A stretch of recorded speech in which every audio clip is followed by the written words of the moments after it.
Is any of the stuff you're saying proprietary so that I know whether we are gonna leave it on the YouTube or not? You can leave this one on YouTube, no problem. Okay, cool. That's fine. Yeah. Let me just close some tabs. Yo, oh. Oh, day in the life. I got a million tabs always. All right, so we're good to start now, yeah? Yeah, so let's start in 3 minutes. All right, amazing. Yeah, so that you can grab some water and if anything, just allow a few more people to enter. But I think we have enough quorum. Those who are not on board are gonna catch up on the recording later. Yep, exactly. Yep. Yeah, because I know you're busy and you just can't keep waiting for too many people, you know what I mean? That is correct. Yeah. 1 second. Yeah, you can do that. Yo, bro, that thing in Hong Kong looked so sick. Yeah, we're gearing up, man. Yeah, so what happened in Hong Kong was consensus as one of the main events, but what we aim to do is build the best side events, with the best investors, with the best market makers, with the best with the best basically partners and builders in the space. Hmm. So yeah, that event was really, really great. A really incredible turnout. We had Mechanism Capital down there. We had GSR down there. We had Funfair Ventures.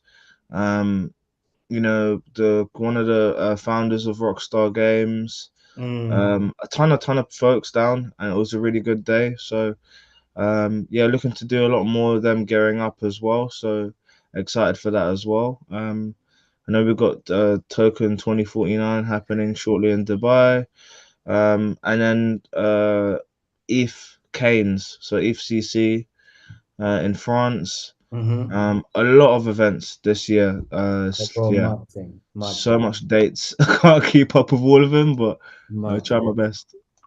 All right, cool. Palesa, if you don't mind, do you want to share the link in the group and on LinkedIn as well, please?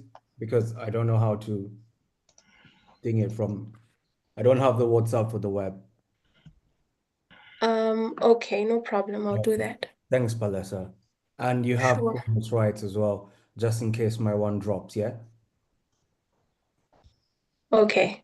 All right, let me just add Nino. Nino is here.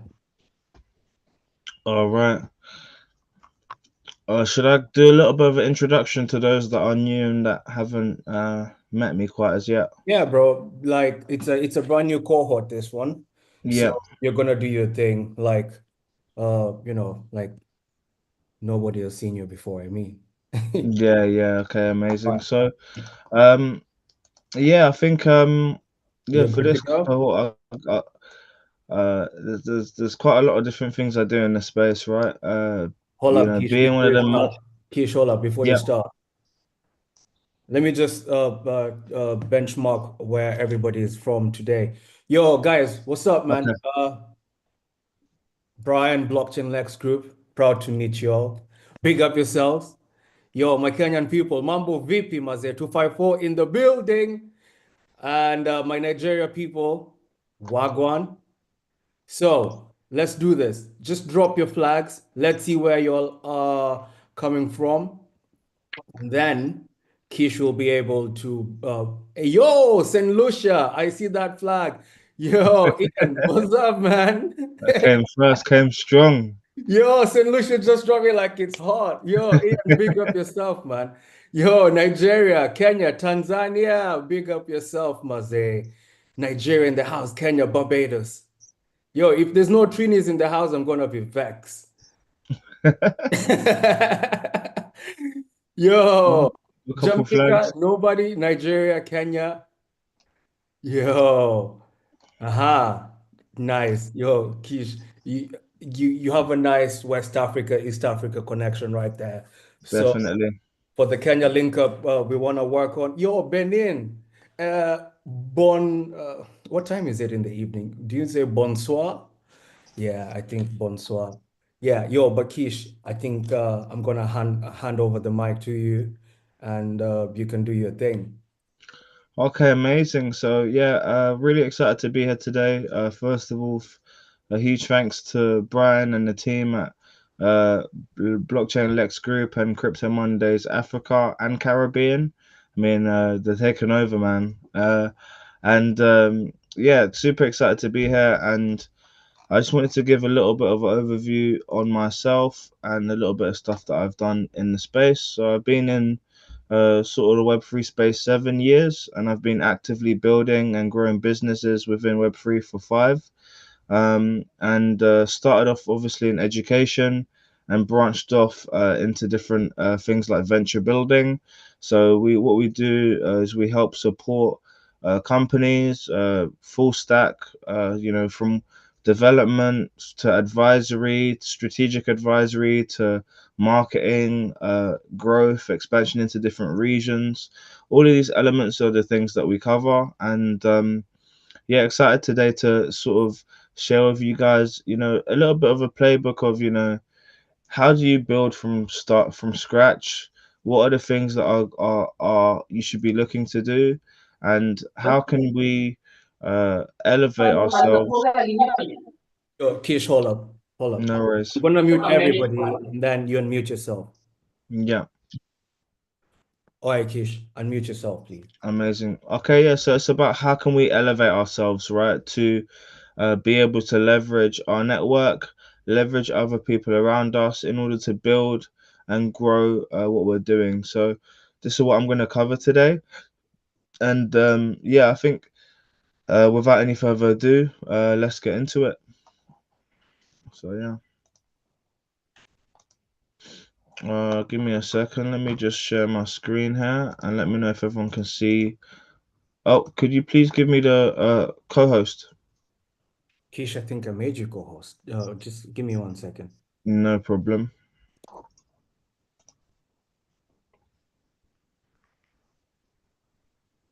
All right, try again. Okay, amazing. All Yeah, right, cool. should be able to share now. All right, cool. 1 second. Should be this one. Can everyone see the screen okay? Yeah, Can everyone see the full screen okay? yeah. Okay, amazing. So, what we're going to run through today is basically building your own network and how do you become self-sustainable, right?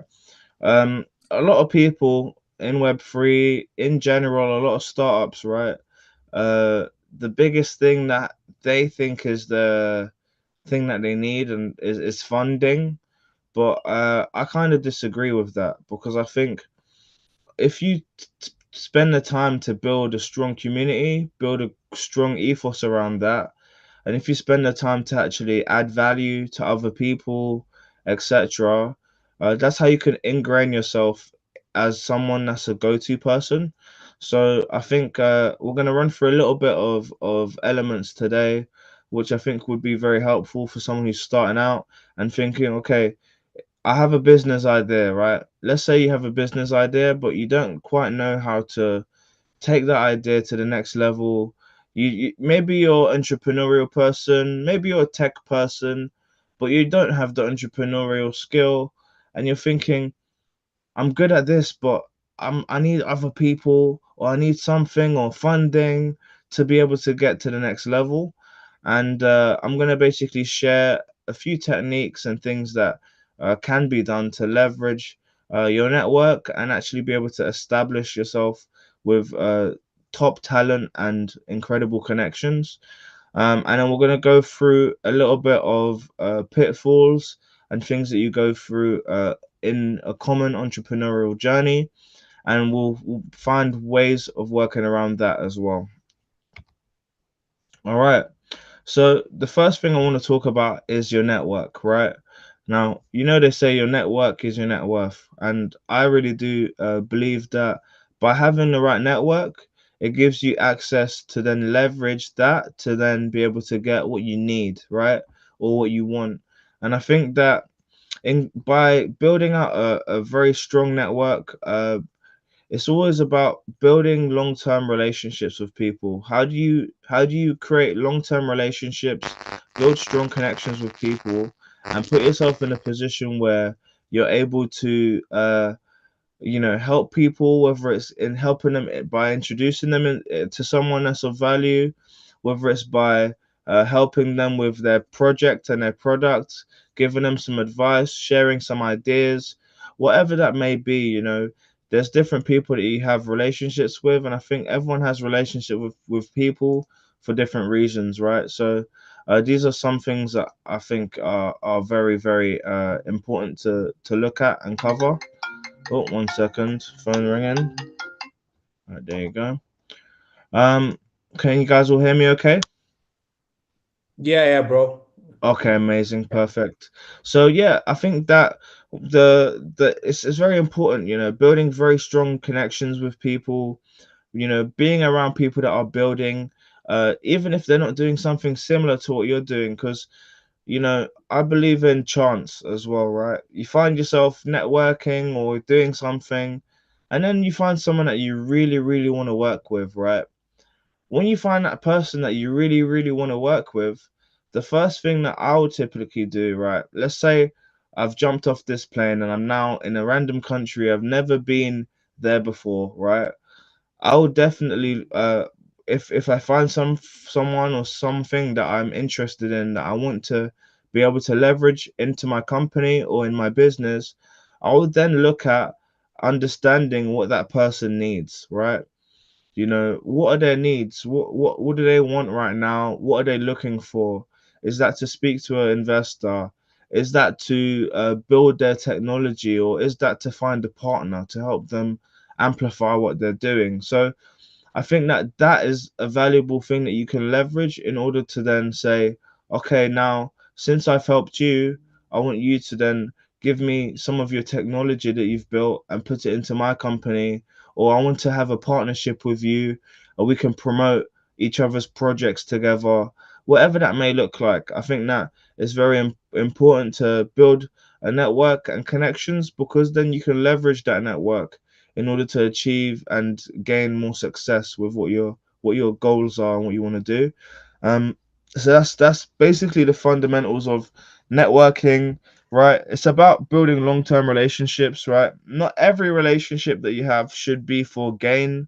Not every relationship you have should be for leveraging another person, but it's always good to have people that you can speak with, pairs that you can share ideas with, and also talk about current things like the market and actually in your industry sector as well. So that's what I believe is very important when it comes to building out a network. Now, I want to then uh, switch that around and talk about, if you're someone who's a good person at developing, or if you're someone who's a really great entrepreneur, really good at building, really smart, right? There's a few elements that you may have missing, right?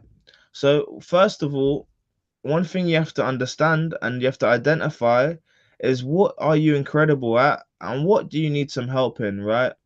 Are you the type of person that is proactive, that will go out and meet people and network? Or do you need to find someone who has that skill? Are you the type of person that has the ability to, go ahead and develop some technology and build out the technology? But you're going to need someone who's incredible at marketing to be able to get users into that platform. So it's about filling in the gaps, right? But first, in order to fill in the gaps, you have to identify the gaps, right? So you have to also look at the skills that you have and also understand the critical skills that you do not have, because that is what you're going to need to actually attract, right? So another thing that I think is really, really important is aligning your hiring process with your business objectives, right? So it depends on what type of people you meet, but you can then leverage your business, your industry sector, things that you're doing, and your network in order to have someone that is on board with you, right? So let's say you want to build something. You know that this person is building something in your sector that you can utilize. Then you want to formulate a partnership, right? Now, you can do a deal based on equity, but you can also do a deal based on them leveraging your network to get to where they would like to be, right? So that person might want to be able to just build and grow their platforms. Let's say that you found someone who's incredible at marketing and can actually fill in that gap. You then leverage your network to say, if you work with me, you have access to this person who has the capability to expand what you want to do long term. So if you work with me for a short period of time or a long period of time, I think you could benefit from that because you'll end up getting what you want at the end of it, without doing all of the work that I've done to build my network, right? So you can leverage your network in order to actually achieve and align with the right people as well. And that's very, very important because it then eliminates a lot of the pitfalls and elements that you have when acquiring talent into what you're doing, right? So what I'm talking about is when you're starting from scratch and it's not really it's not really about funding, it's not really about money. Without money, what can be done, right? We can find the right people, we can come together and we can align with each other, right?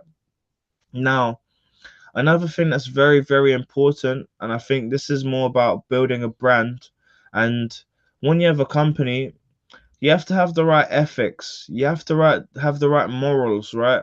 You have to have attractive culture. And I think what that means is something that people are aligned with, right? As a team, what is the ethos of your company? What are the actual goals that you have and what you want to achieve with your company? So I think that these are some elements that are very important that you have to look at, right? And then you have to be very engaging, supportive, and also you want to create a dynamic work environment that appeals to top talent because certain people, they don't want to work a typical 9 to 5 job, right? They don't want to go clocking at 9 o'clock and finish at 5 p.m. every day. You know, a lot of people would love to be able to work remotely, be able to be more free, and actually be able to, achieve their goals within a more flexible timeline. And I think that having that capability, especially building across Web3 and in tech with blockchain technology, especially, is very, very important. And then also empowering your team, creating a sense of purpose and belonging with your ethos, but also empowering them to actually achieve their goals, whether that is them leveraging your network and them being able to have access to different things, or if they are the type of person that are driven by actually doing great things within your company, then you should allow them to be put into the position for them to be able to actually achieve those results. Cool. So let's have a look at a few things that companies have problems with. A lot of startups have issues with cash flow management. That's one thing. So, it's actually understanding, with your expenses, how you monitoring it. Are you optimizing your cash flow, right? So the things I'm talking about are ways of optimizing your cash flow, because it doesn't require capital or as much capital expenditure to be able to actually consider these things in order to implement them and create really great results. Another thing is being very adaptable to change, right? I think uh, being prepared to pivot and also being prepared to be aligned with the market is extremely important, right? Right now, we have a big wave with AI in the blockchain space and deep in and all these other things, right? But I think that, yes, you might want to have a company that has that implemented into it. But I think also being adaptable to change is very important. And the way that I like to allow people to think on how to be adaptable to change is to have a long-term mindset, right? And a growth mindset as well. So a long-term mindset will allow you to build something that, in the next 5, 10, 15, 20 years will still be relevant and useful, right? And at the end of the day, it's about how can you make something that is useful to another person and can actually benefit their life, because that's what people pay money for, right? Now, The next thing is very very important, and that's work life balance, right? And I need a bit of that as well, right? When you're working in Web3, it can be non-stop, it can be full time, right? And I think what's very important is prioritizing self-care, maintaining healthy work life balance, and also making sure that your team have a balanced lifestyle as well, you know, ensuring that you're taking a weekend off, or you're able to have a few days off to relax, or you're doing things that are enjoyable, not just work related, having leisure and enjoying those moments as well. And I think that these are some elements that are super important, that we are also we I also think is extremely important, when when you want to be an efficient business operator, right? You have to have that balance. You have to be able to operate efficiently, but you have to also realize and notice when you're doing a bit too much. You need to relax for a little bit, then come back stronger, right? Another thing that is extremely important, and this is something that a lot of companies do fail at, right? Is failing slow, right? I think failing fast is the key to success. If you can fail as fast as possible, make the right strategic decisions to pivot, to get acquire new people, better people, to whatever it may be. Yes, that might be a difficult thing to do in a short period of time, but if you can fail fast, you are more likely to get to success faster, right? And this is something that I think a lot of people um, do the opposite of, right? They're afraid of failing, they're afraid of, you know, making a bad decision. But I believe that the faster you get to that, the quicker you'll get to the solution, the quicker you'll get to success, right? So failing fast is extremely important and really, really a good thing, I would say, right? But also, strategic decision making is about leveraging data, industry insights, and your network, right? You need to make informed choices through these different avenues, and also navigate through complex challenges, right? People, how do you get people to work together? How do you balance different personality types? You know, what type of access do you give people in order for them to do their job in the best way? These different things are very, very important strategic decisions that need to be made as a founder and as a startup.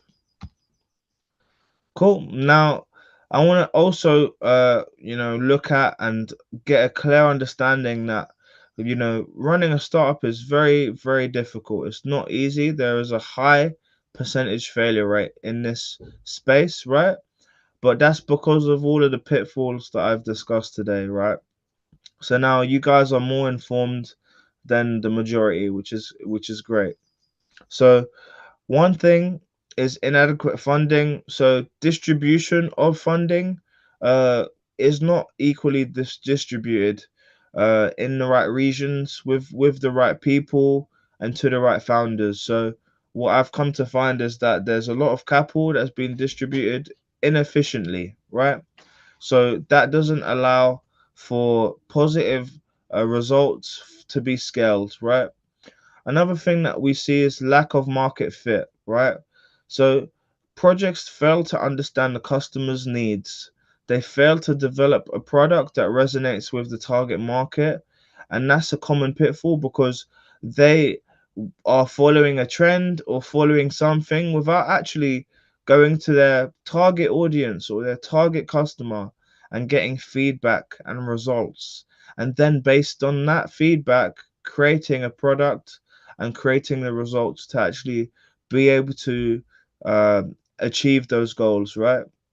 Another thing are poor team dynamics, right? So misalignment, communication, you know, lack of complementary skills.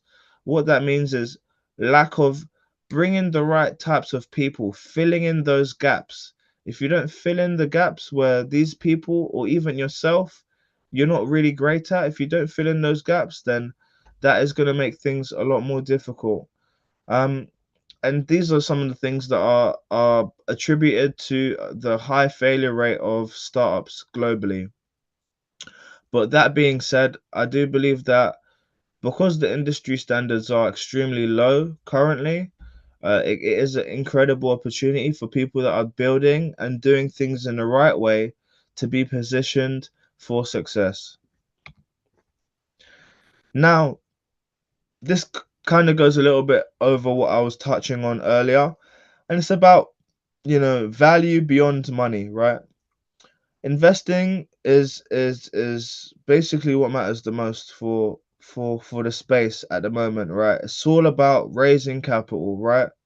But what it should be about is meaningful partnerships, creating strategic alliances and collaborations to extend beyond just financial transactions, right? Where you prioritize your shared values and commit to long term success, right? This gives you access to other people's ecosystems, right?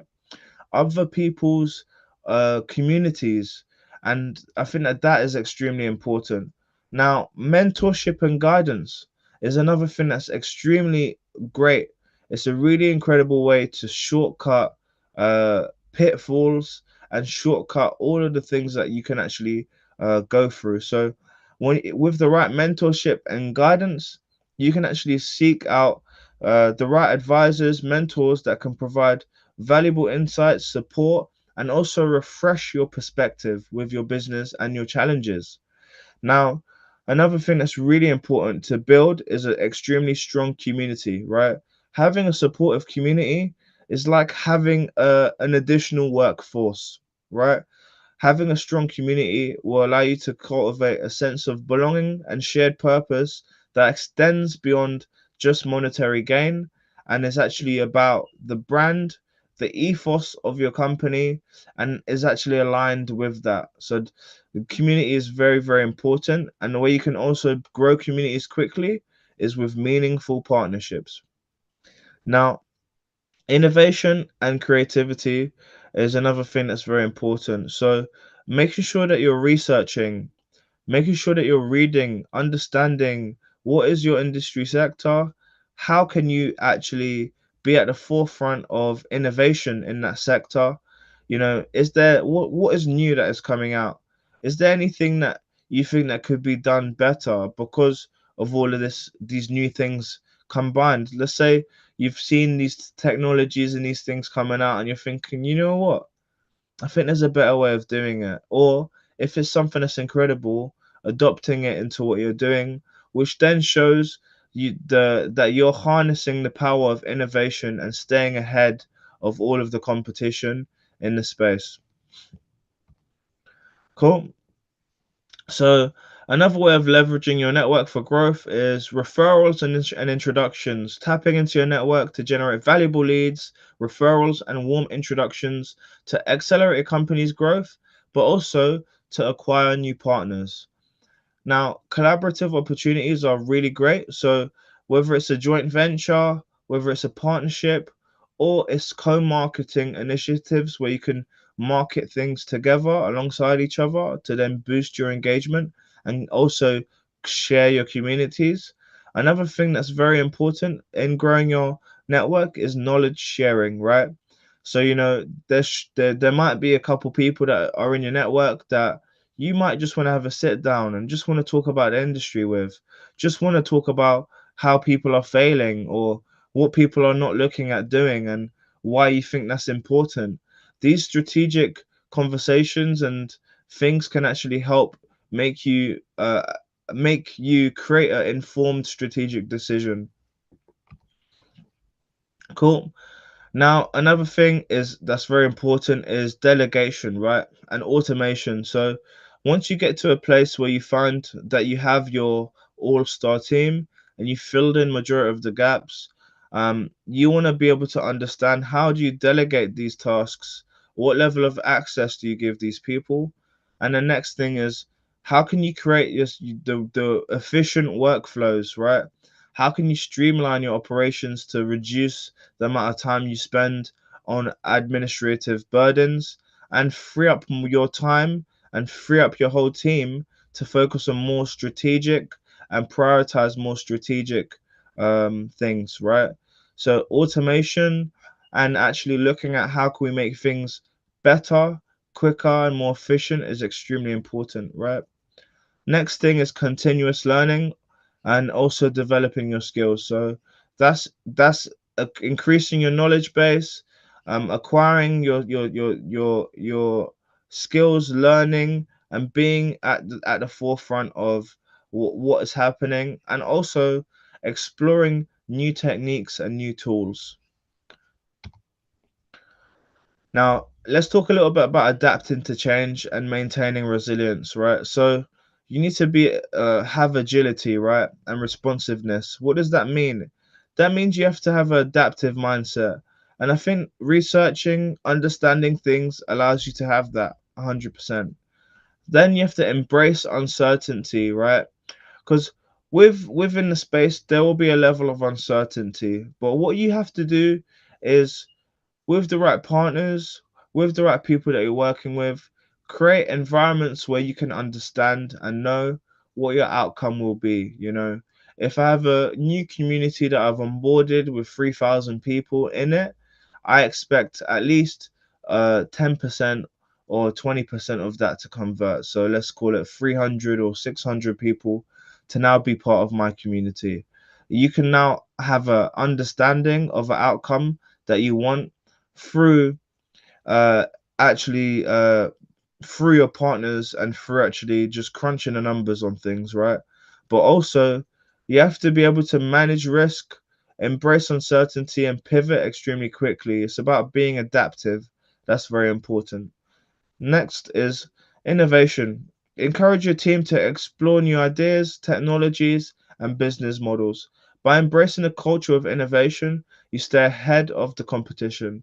So this is how you can adapt and change, and also maintain resilience. Now, this is the conclusion of the session today. But yeah, it's about unleashing the potential of your network, leveraging that to actually be able to build and grow and be very, very strong in the space. It's about attracting the right talent, embracing and adapting quickly, and also making sure that you're staying informed, but also building the right culture around your company and giving people the right opportunities to actually be able to achieve their goals. So yeah, I hope that's been insightful for Yo, today, and it's been a pleasure. Let me yo, stop sharing my screen. Keish, just put your video back on. Like, respect yourself. Put back that video, bro. Is it here? Can it? I don't know if it's messed it up. Wait, it looks like a black No, your screen for me. video went it started freezing and then I think you put it off. No, I didn't at all. And I saw it cut out when I was sharing screen. Hold on one second, guys. Let me just unplug and plug it back in. Hopefully that works. Going old school with it. One second. Okay.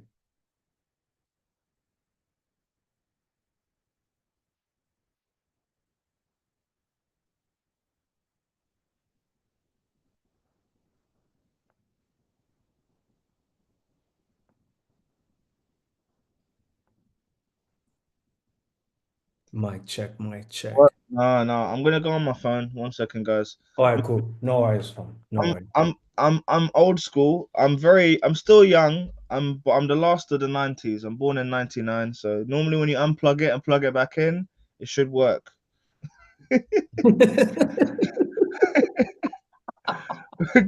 Give me a second, guys. I'm gonna join on my phone here. Okay, cool. Recording in progress. Oh, Okay, mute one of them. Let me find keys. Okay, you guys can Yeah, hear and see me now, yeah? yeah, I see you. Let me Yeah, pin. yeah. Apologies. Yo, so Keish, that presentation, you killed it. Okay.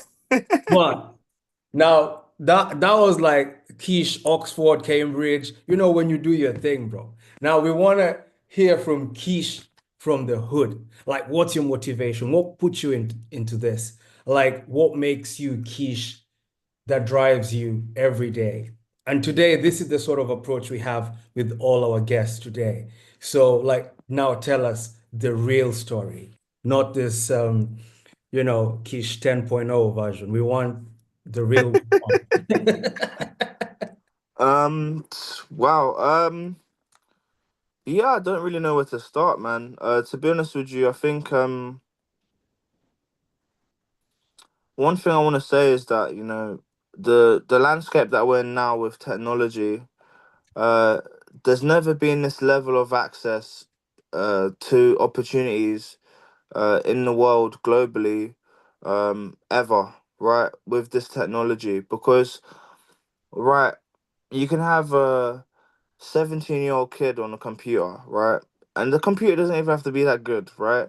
Mhm. But if they understand how to write a line of code, if they understand how to build and develop, they now have the opportunity to build something that can actually be at the forefront of the industry. I think that that opportunity in itself is one of the reasons why I love to teach, why I love to empower and help people, because that opportunity is really incredible. And I think what, especially for Africa, Caribbean, these regions, right? Um, we need to support each other, right? We need to come together. Uh, we need to find ways of collaborating together, because I think together we're definitely stronger. And I like to use the analogy of a cruise ship versus a speedboat, right? If Mhm. you look at all of these big organizations, Google, Facebook, Amazon, uh, all of these organizations are owned by the same people, and they're all one, by the way. But aside from that, they're like a big cruise ship, right?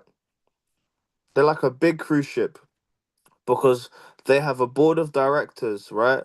They've got a board of advisors, and they've got a board of investors, which are part of the board of directors as well. So that means every time they want to make a decision, they have to go through 15, 20 people before they can even make one move, right? But a kid on a computer in Africa, in Mhm. India, in the Caribbean now has the opportunity to be able to build something, deploy it in the same day, in a week, in a very short amount of time, and get straight to market with it, right? I think that is an incredible opportunity, and I think it's incredible for everyone to be able to grasp it.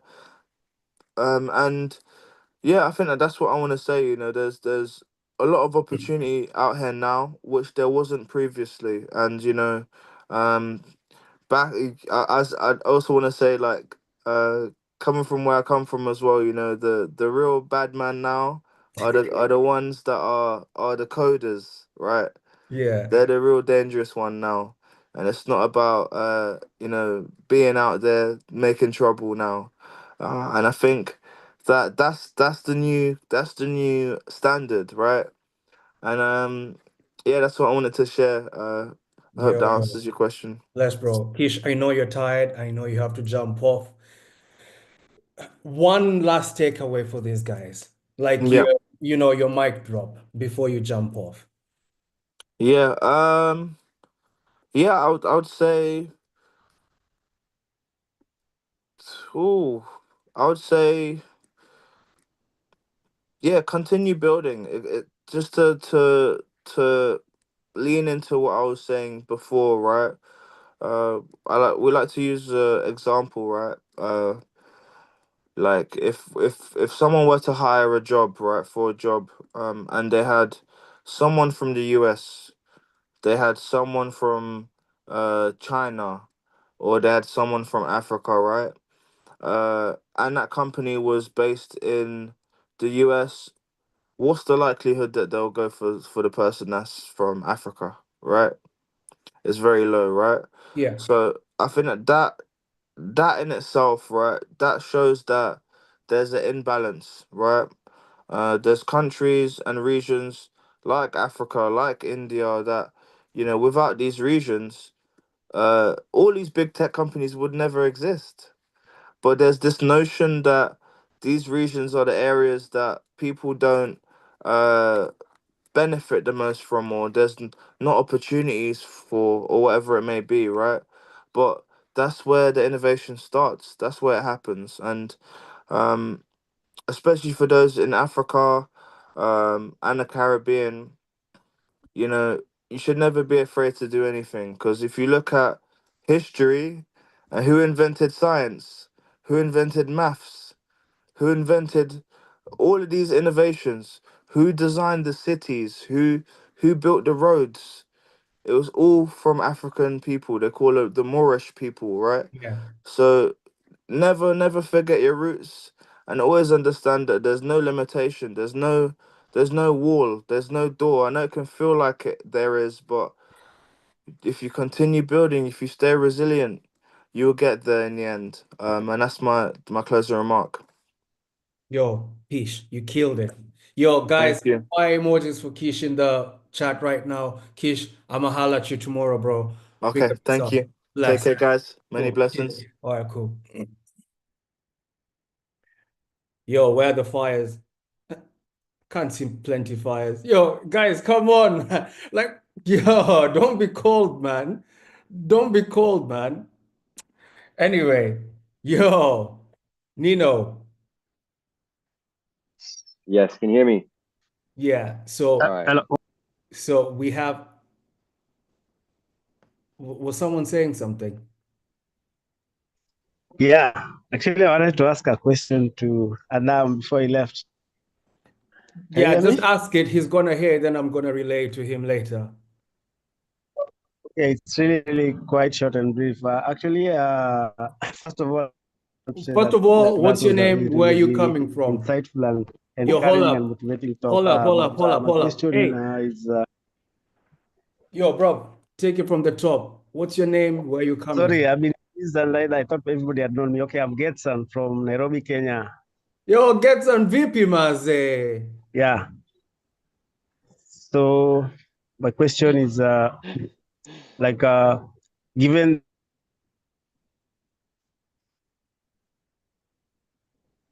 Yeah, Getson's network is a networking, man.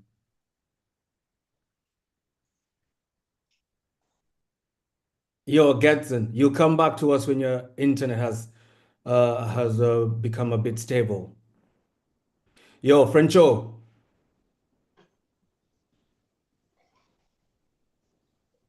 Yo, what's up? Yo, bro. It's your turn to go. Okay, so guys, we now have our guest, our second guest. His name is Brian Afande, also coming from Nairobi. He's gonna do his introductions, but I know him as Frencho. He's gonna tell you why he's called Frencho, aka Mr. French.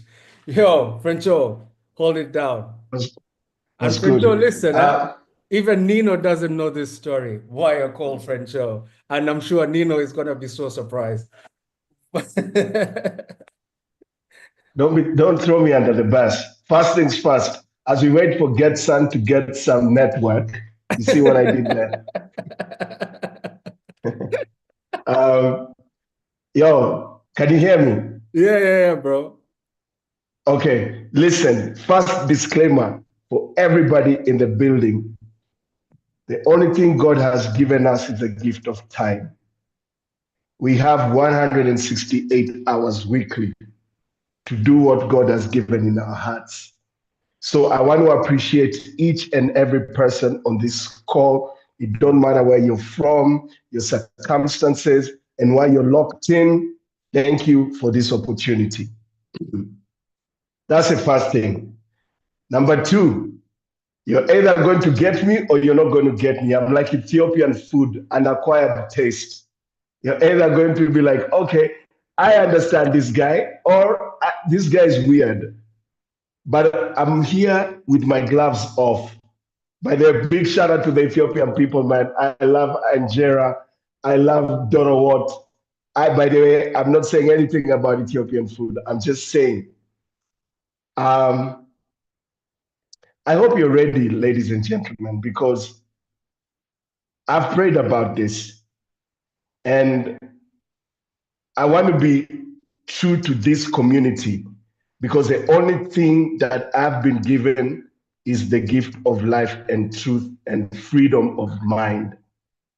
So I'm going to share my screen. I'm going to tell you what I do for a living. I'm going to tell you what inspires me, and then we can probably have a conversation. So big shout out to Blockchain Lex Group for setting this up. Moby, thank you so much. I really appreciate this opportunity just to speak to the rest of the Caribbean, my brothers and sisters from the other side. Tanzania is in the building. I saw Nigeria is in the building. Kenya, of course, and other countries that I haven't mentioned. How long do I have, Moby? Do your thing, bro. There's just 3 guests. There's just one more person after you, so there's plenty time. Okay, cool. Yeah. Okay, cool. So first things first, I'm going to start with a bad joke, just like the Ethiopian food, right? I'm going to start with a bad joke, but it's a stereotype. And I want us to critically think about the stereotype. Cool. So they say that stereotypically, they say that Americans are innovators. They say that Europeans are known to regulate, so they are regulators. And of course, they say the Chinese are replicators. But they say Africans are consumers. And this is where the bad joke is. I want you to understand that currently, right now, we need to reframe the narrative that Africans are only consumers, and we are not consumers of technology. Africans within that whole joke spectrum should be the creators, because this is the motherland of the source. And I believe this with all reasonable doubt. And empirically, there's evidence. If you come to Kenya, for those of you who are Kenyan, you know that Lucy, who is about 6 million years old, was discovered here or something. I stand corrected. So this is really known as a cradle of mankind. So we should be known as creators and nothing else in between. Now, having said that, I see myself personally as an agent of change, accelerating the mass adoption of immersive technologies within the continent, right? We've extensively worked within the continent. And when I say we, today, I not only represent myself as a voice, I stand on the shoulders of other young people who are not able to log into this call, whether or not through they couldn't log in because of network challenges, because of socioeconomic challenges, but be that as it may, I stand on their shoulders today so that I can speak on behalf of their voices, that Africans are not just going to be consumers of technology. I foresee a future as I share my screen. Can you guys see that? Yeah. Okay. So I personally imagine a future where Africans are not just consumers of technology, but are creators, innovators, leaders, disruptors, and everything in between. This is what I personally believe. But when we look at this, my organization is known as Black Rhino VR. Set up the company in 2015. Now I know some people are looking at this dude and saying, what does this guy have business running an extended reality company? First things first, I want to be honest with you. As you know, if you're African, there's no XR schools. I mean, there's no XR school that I went to. I'm going to tell you what my background is and how I ended up running an XR company. But I will also let you know what transpired, the events that transpired before that, before I set up the XR company, right? So I set up the company together with my business partner in 2010. In 2015. So we are currently celebrating 10 years of being an extended reality organization. Now, I've just decided to throw in some throwback, not just to talk about the company itself, but talk about me before I set up the company. So for those of you who are discerning, I'm somewhere there, looking young and fresh, new, somewhere there. And my background is in music. My background is in music as a DJ. I graduated from the spread. When we talk about extended reality, let me fast forward. When you talk about extended reality, you would assume I went to a school to learn this stuff. So I just want to stand right now and say that I graduated from the prestigious School of YouTube Premium without the ads, by the way. Everything that I learned on XR, everything that I learned is online. I learned how to build AR, triggered AR, non-triggered AR, geospatial technology, VR 360, using AAA engines, computers that we built on our own based on interest and destiny. And I'm going to explain why destiny.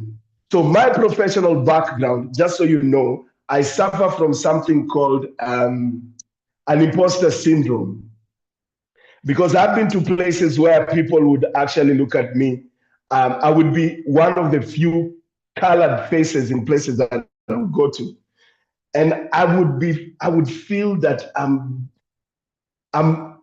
for lack of a better word, I fall short of the glory of being in those spaces. But I also remember that the good book in the Bible, God qualifies the disqualified. I am someone who's been disqualified from the society based on the fact that back in the day, I used to wear earrings, I used to DJ, I used to be the black sheep in my family. But there's one thing that I had the love to put into something. So I put my love into music and I started to DJ many years ago. As you can see on the left side of the screen, I'm the second person on the left side. If you didn't see that, that's me right there. And my real DJ name still is and remains DJ Mr. French.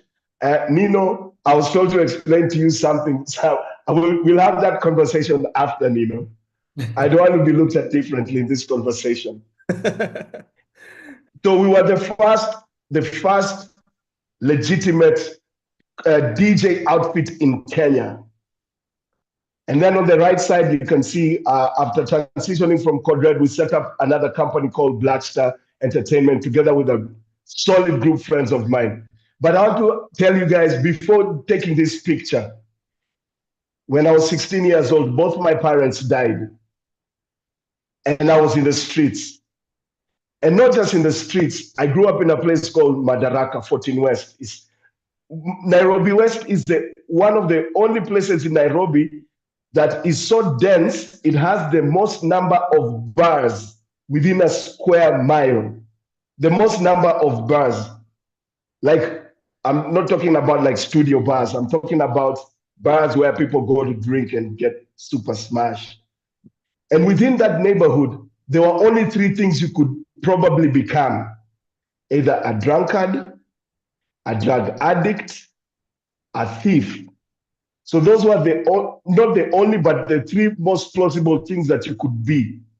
And then you could be everything else after that, depending on discipline, depending on God's plan for you, depending on many other auxiliaries that support your life. So what I did was, when everybody else was going to drink in the bars and stuff like that, I would actually go and learn how to play music. And for God as my witness, music is my savior. Just because of music, I didn't get into the streets. Now, fast forward many years later, I came up with a theory and I said, because of the things that I've gone through, and this is a challenge to each and every person on this call, I want you to understand you don't need a curriculum for you to understand that you're part of the math, that you are part of the change in this world. So if not us in this call or after, then who? And if not now, when? Is a fundamental question I want you to go and ask yourself. As you sleep in your own bed, you need to understand that you're part of the math. You're part of the tapestry of change in the society. And you need to not understand, but you need to realize that you are perfect puzzle to the jigsaw. And you have to put in your weight in any shape, way, or form. So my real story begins one day as a brand manager. I was inside a shopping mall, working inside a shopping mall. And then 25 minutes when I was in the shopping mall, some people came up to, I thought at that point in time, these guys were coming to actually steal from a bank that was within the shopping mall. But it turned out these guys were terrorists. Guys, I was stuck in a shopping mall during a terrorist attack for 6 hours. 100 people plus died on that day, and I was stuck there for 6 hours. So I promised Moby that I'm going to be as transparent as possible during this conversation. And one of the things I said and I promised myself is I am going to be vulnerable. And I'm going to tell you about my fears. Tell them who Moby is. Well, Some people are getting lost. Oh, Moby. Yeah. Oh, Moby is Brian from Blockchain Lex Group. I've known him for a really long time. So we call him Moby. Sorry, my apologies. Yeah. So I promised him that I'm going to be vulnerable in front of other men and of course in front of other women, my sisters, that I'm going to be vulnerable, but I'm going to tell you the truth of what changed my life. You see, I had an intimate encounter with a terrorist for 3 minutes. The terrorist was standing next to me as he was shooting people, as he was killing people. He was next to me. I could hear him shoot. I could hear him cock his gun. I could hear him expel all the bullets, and I could hear him reload his magazine. And I was stuck there next to him for 3 minutes. And that 6-hour ordeal that transpired this day changed my life completely. And it made me realize one thing. So let my test be a testament and a message to each and every person here that you do not need to be told that there's a second chance tomorrow. You have to do what you have to do today because no one is guaranteed of tomorrow. So when I went through this experience, if there was someone who deserved to die within this experience, it was me. Because number one, as you've seen the previous picture, I was a DJ. I was alive. I didn't know God. The lifestyle, I wasn't about the lifestyle. The lifestyle was me. I want you to understand this. Like, we created the culture in Kenya in terms of how we clubbed, at one point in time, I think I had like 3 different women. Like, if there was someone who deserved to die that day, I would have been the first person to take a bullet. The person who was standing next to me was shot on the head. The person who was standing next to me. But also this guy's a ninja, he survived. But story for another day. Anyway, so when I walked out of that mall, I got into a taxi. I got into an ambulance. And the ambulance, half of it was full of blood. And I did not have a single scratch. Then it dawned on me that this is really what you call a second chance in life. So what did I do with my second chance? I used to be employed as a brand manager. I resigned from my job. Of all those women that I used to have before, I decided that the woman I was texting that day, who was literally the woman who had the time to talk to me, chat me up when the terrorist was shooting up the place, that's the woman I got to marry and have kids now with. And then I also started a job. Black Rhino VR is born on September 21st. And this day that Black Rhino VR was born, it was born out of the fact that I was given a second chance because I never knew that life would have actually swung me such a curveball. So just to let you know a bit of my background, I hope we are together now for you to understand how exactly I got into the person that you're seeing right now. In my educational background, I studied something I think I've met 2 people who studied this. Philosophy and epistemology. Epistemology, if you Google, it's the study of knowledge. The inherent me is a knowledge seeker. It doesn't matter what I do. The innate bit of my core being is a knowledge seeker. So whether or not I'm doing research on technology, whether or not I'm doing research on market penetration, it doesn't matter whatever it is that I'm doing. I'm basically a knowledge seeker. So I studied this in university, but the first year of university, it wasn't my thing. I dropped off university because it wasn't making sense to me. And I ended up getting into an entrepreneurial journey. But I want to tell you something. When I say God qualifies the disqualified, one day, a friend of mine calls me from South Africa, Ingrid from Electric South. And Ingrid tells me, Brian, there's someone who actually wants to talk to you. I don't know why they want to talk to you, but I've given them your contact details to call. I said, okay, cool. I'll set up a meeting with this guy. So these guys, after a couple of days, they call me and they say, we want to have a conversation with you. We've been following your work for 5 years. I say, okay, cool. Is there anything I can help you guys with? They say, no, we are super excited about the work that you're doing with Black Rhino, and we want you to sit on a board with us.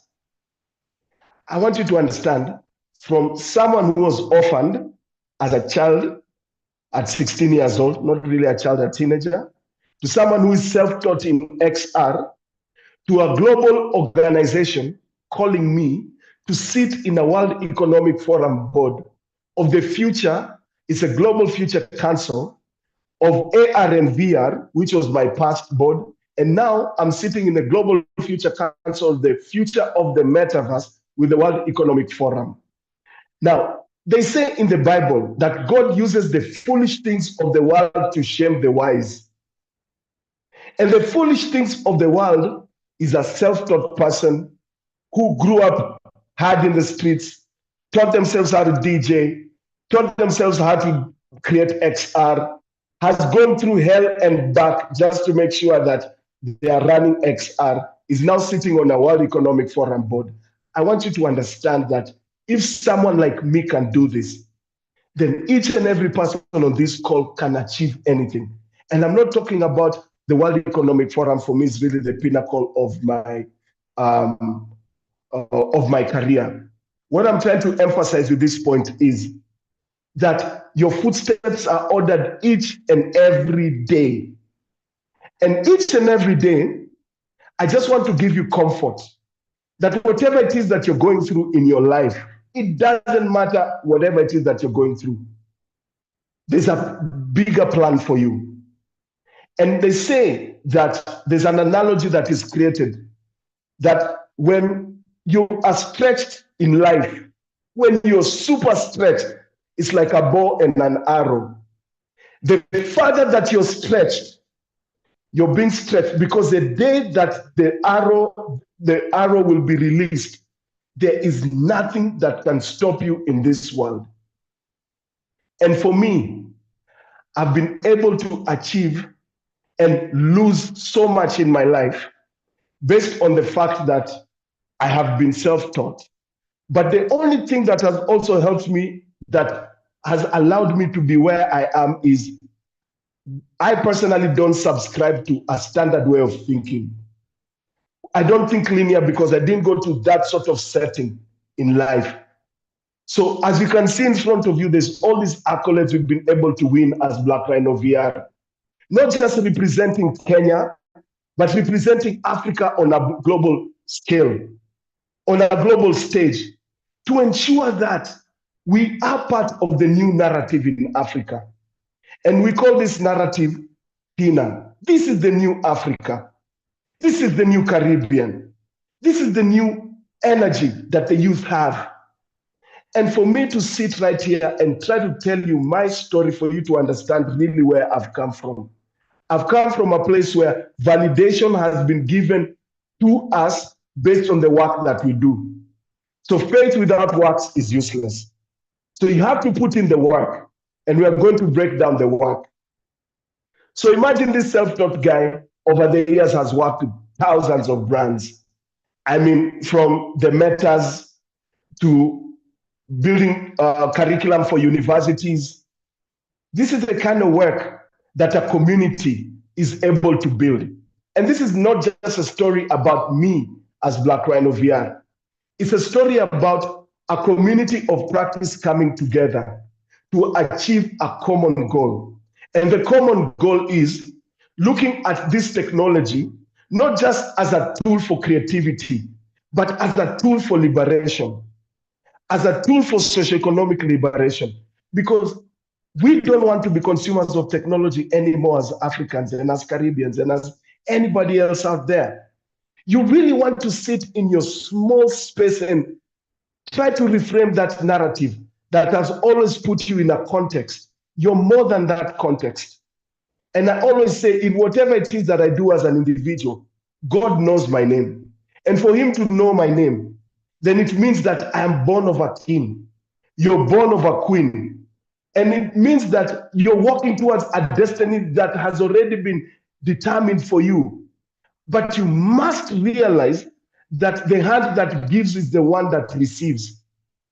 When you hold the talent in your own hand, give it out. The story of Black Rhino has been a story of giving. It's a story of giving back to the community, whether or not it's through workshops, hackathons, boot camps, discussions. It doesn't matter. We've been giving so much. And just by giving that much, we're also receiving back. So the art of giving, ladies and gentlemen, is one of the purest form of humanity that you can ever have. You give your time, you give your money, you give your resources, you give your advice, anything that you possess. I personally believe that you have to give back to the community. So all these are images of, and the former speaker spoke eloquently around different sort of recommendations and information that you really need to think about when you're running a business. I'm not here to talk about running a business. I'm here to let you know that there's more than that. And I really loved what he was talking about. And as he was talking, I was busy editing my slides. Because it's important for you to realize that one of the things that has been able to allow us to grow significantly as an organization is really giving back to the society.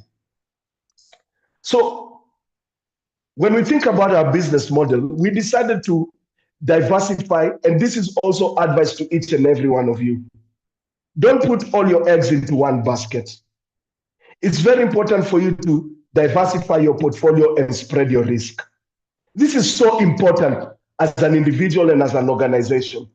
So what we decided to do as an organization is, remember, we didn't go to a business school for this, neither did we go to an XR school for this.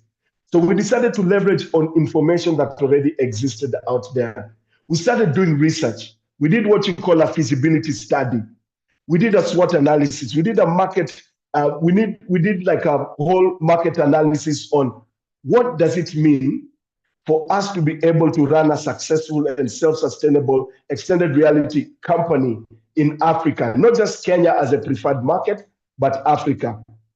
So what we realized was there's certain barriers to entry for individuals.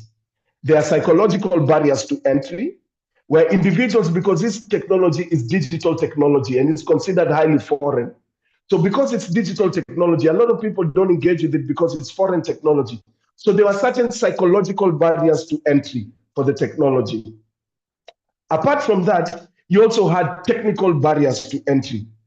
You're looking at XR, you're looking at the Apple Vision Pro, you're looking at the Oculus Quest, whether or not it's a 3, it's a 2, you're looking at the HTC Vive, you're looking at all this hardware that people need to acquire.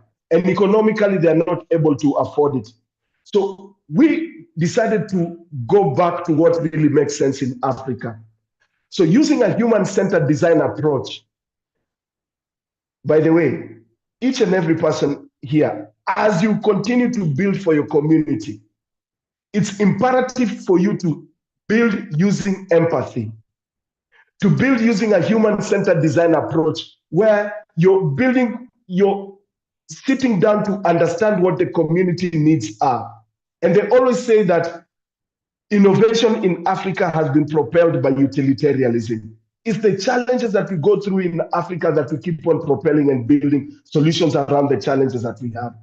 So we realized that a lot of this hardware and software that we're using for XR wasn't built for Africans. Africans were adopting to it. So what we decided to do is actually to build infrastructure that would leverage on the mobile phone. Because the mobile phone in Africa has led to social progress and economic empowerment. So we decided to build solutions and content and platforms around the mobile phone. So what you see here is one of our platforms, which is media, which is, I always talk about this, is Africa's first augmented reality cloud editor and publishing platform.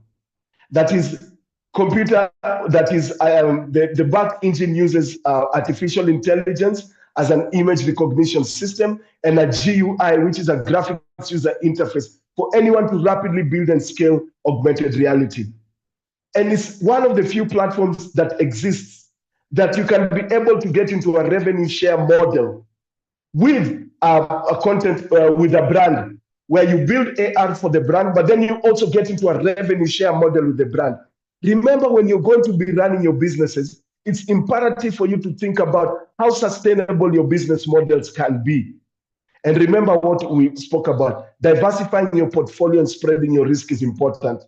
So what we did is we transitioned from a studio into a technology business. And these are some of the platforms that we've currently built so that young people can be able to rapidly build and publish and access these technologies without the barriers to entry that is associated with extended reality technologies. So I want us to ask ourselves a fundamental question. So when you go home, you do realize, or when you go back to your areas of influence, your spheres of influence, you need to ask yourself a fundamental question. How do we bridge the gap between African creativity and digital technologies to empower a generation? It's imperative for us to think about this question because we are currently in the fourth industrial revolution that will fundamentally change the way we work, relate to each other, and the way we socialize. In its scope and scale, it will fundamentally change everything.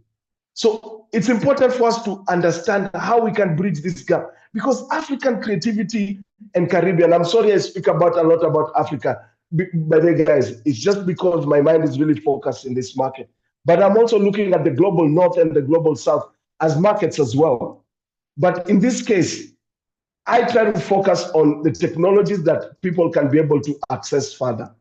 So we asked ourselves this fundamental question, and we realized that we can unlock this potential through augmented reality. So we introduced this platform called Media, and if you have time, go to media.com, see how the platform works. You can be able to sign up, you can be able to build your own AR, you can be able to publish it and scale it further. Now, I want to talk about our inspiration because it also affects all of us in this conversation. So what we are trying to do here is something that I believe should be also something that you should think about when you're building your own technologies and your own ecosystem. There's something called a flywheel effect. It's a theory, and the flywheel effect assumes that small gains have been created over time that end up creating momentum. And it's only small gains. I want you to understand something about the mundane tasks that you do in life.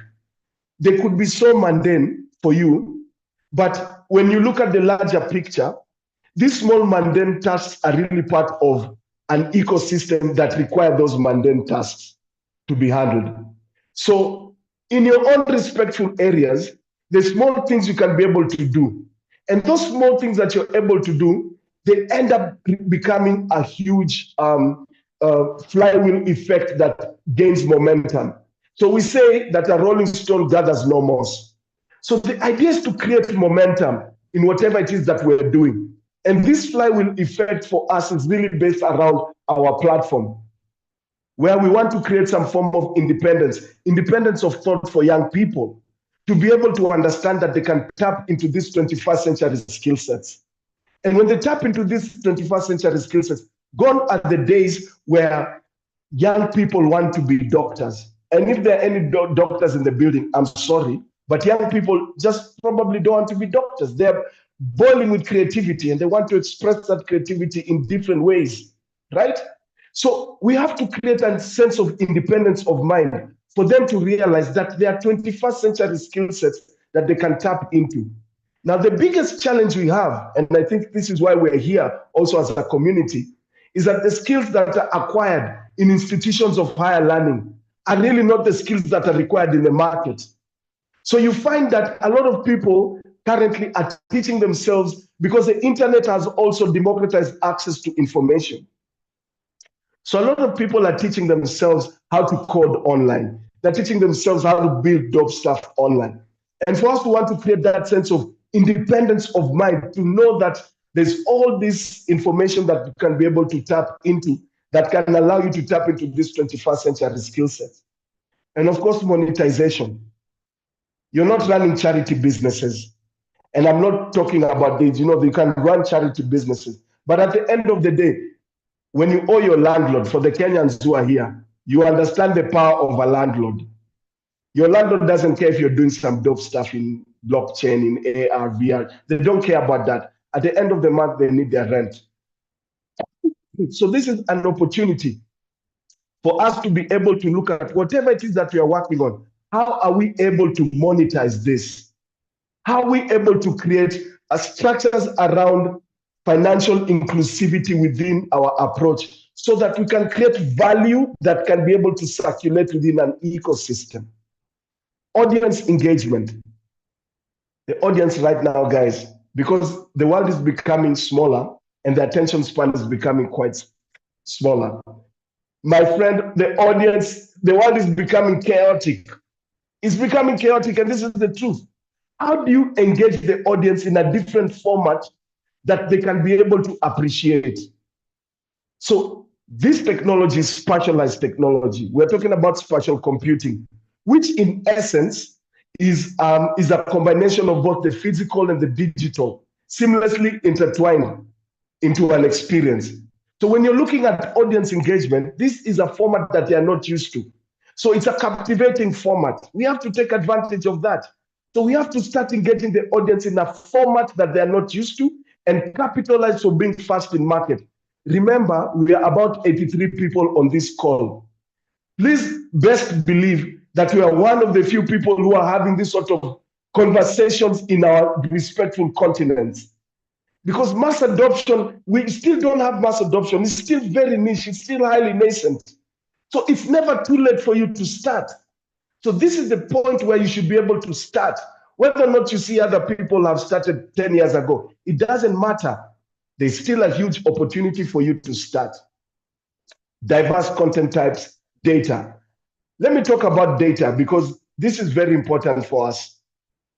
We say that anything within this digital space creates data footprint. And data is a driving force of industries. Let me give you guys a classic example about what's happening in Africa. We have arguably around 10 unicorns in Africa. Now, 7 out of the 10 unicorns are more or less based around fintech. And if you ask yourself, why are 7 out of the 10 unicorns based around fintech? And the reason is one, because fintech leverages on the oldest industry in Africa, which is colonial, which is banking. They've been collecting data for so long. They're able to get all this data that can be able to tell them about user engagement, patterns, spending patterns, etc. So these guys have been collecting data. So it's very important that we do realize that the confluence of art, creativity, and science is right now in the spatial computing era. And it's important for us to leverage data to inform us on what our strategies would be. These platforms allow us to actually leverage on data to inform our strategies so that you can be able to make a more informed decision. And of course, new career paths. I digress with this story, by the way, I'm sorry, but my grandfather is my grandfather was married to 12 wives. My direct cousins, each and every wife had on average about 5, 6 kids. So my direct cousins are like 60. When we have a family gathering, it's a football stadium. I kid you not. It's a football stadium. But out of all those individuals in my family, I'm the first of my kind to be called a creative technologist. The first of my kind. There's no other reference point that came from the past. I'm the first of my kind to be called a creative technologist. So this goes to tell us in this call that whatever it is that you're doing, your footsteps have been ordained into this sort of sector. And you're probably the first of its kind, whether or not it's in a big family, it's in a small family, whether or not it's in your friends, you're probably the weirdo in the room. You're probably the guy people don't understand. You're probably the misfit. You're probably that person who's doing stuff that people don't understand. I want you to tell you right now that we are as weak, we are as strong as the weakest link, which means we need to start moving together as a block, creating a support system where we can be able to have information, share information at will, where we can be able to support each other with our initiatives, where we can be able to have discourse and conversations around adoption, around new business models, hybrid business models that can allow all of us to thrive in this ecosystem. Because it's our own tribe. We are our own tribe right now. Doesn't matter if you're from the Caribbean, Nigeria, Tanzania, it doesn't matter. We are our own tribe. So, because of time, I'm cognizant to that. I just want to tell each and every one of you that it's important for us to realize that this is a revolution that will fundamentally change who we are. And in this revolution, we are part of the curriculum, whether you want to believe it or not. And it's very important for us to create a community of practice that can be able to support each one of us so that going forward, I am because we are, right? If we want to go further, we have to go together. And it's very important for us to create this community of practice. So that's why Blockchain Lex Group for me is not just because, by the way, Moby is my nephew, just so you know. I'm sorry I put it out there. I'm sorry. But listen, I respect you as my nephew. Relax. I'm not. I just want to say, I just want to end this conversation saying that if God in his infinite knowledge can be able to give food to birds that are in the sky, think about how random that is. Imagine what he can do to someone who he blew the spirit of creativity in them. Each and every person on this call is a king and a queen, and you must walk into that destiny. Remember, the small things that you do will ultimately lead to the bigger things. Remember, small hinges swing large doors. You're a small hinge, but you're part of the larger plan. So thank you so much for this time. And probably I open the floor to a Q&A. I don't know how it is that you plan, Moby. But yeah, I just want to thank you for this opportunity. Yeah. So, yo, Frencho, hey, big up yourself, Maze. Yo, the Kenyans in the building. Yo, tell you what, guys, and put your mics on and just tell Frencho, big up yourself. And by the way, listen, if you don't do this, you're not a good person. Big up, Frencho. Yo, Frencho, big up yourself. Frencho, big up yourself. Big up, great job. You. That was mad. Yo, that was mad. Yo. Big up, Frencho. Yo, Frencho, please stop sharing your screen, yeah? So before we, sorry, let me mute everybody and then unmute. Yo, so by the way, I taught Frencho how to DJ. So But I thought you had it, boss. Anyway, moving on swiftly. Yo, Frencho literally is like a dad to me. So he's really played a significant role into the man I am today.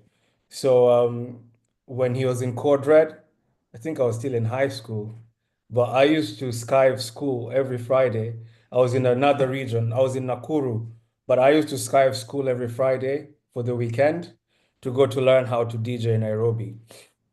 And then I joined Black Star when Frencho was part of Black Star. And Frencho got me my first TV gig.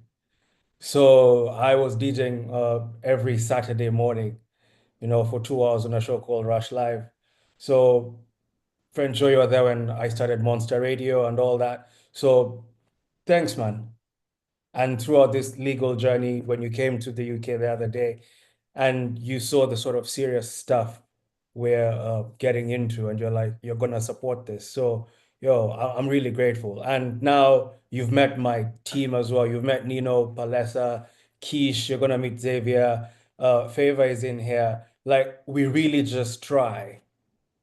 And there's one thing you said, and this week Palesa literally has been drilling it down: knowledge sharing. And when you said it, I literally wrote it back down again to this chat and the chat in the group. Knowledge sharing. Don't be selfish with your knowledge. Don't be selfish with the opportunity. And like we always used to say at Blackstar, a closed mouth don't get fed. I've been saying this whole week and the last week. So it's for people to take what it is they want to do seriously, because preparation meets opportunity. Okay. So, Nino, before I hand over to you, Frencho, don't go nowhere, because there's going to be some questions from the members of the audience. I just want to introduce Xavier. Xavier is going to speak after the Q&A session and after Nino talks about the ideathon. So at this juncture, I'm going to invite members of the audience to ask Frencho questions, and then Nino will now introduce the ideathon. Okay? And the theme of the ideathon this year is working with what you have or what you don't have. You've heard from Frencho, you've heard from Kish. Like, guys, it's about the hustle. And it's about those baby steps and just joining the dots. Okay? So, Moses, your mic is on, and anybody else who has a question or a comment, or just to say a thank you to Frencho and Kish for like their testimonies today, because it's been mad. And in first of all, in order of hierarchy, let me first of all recognize Paul.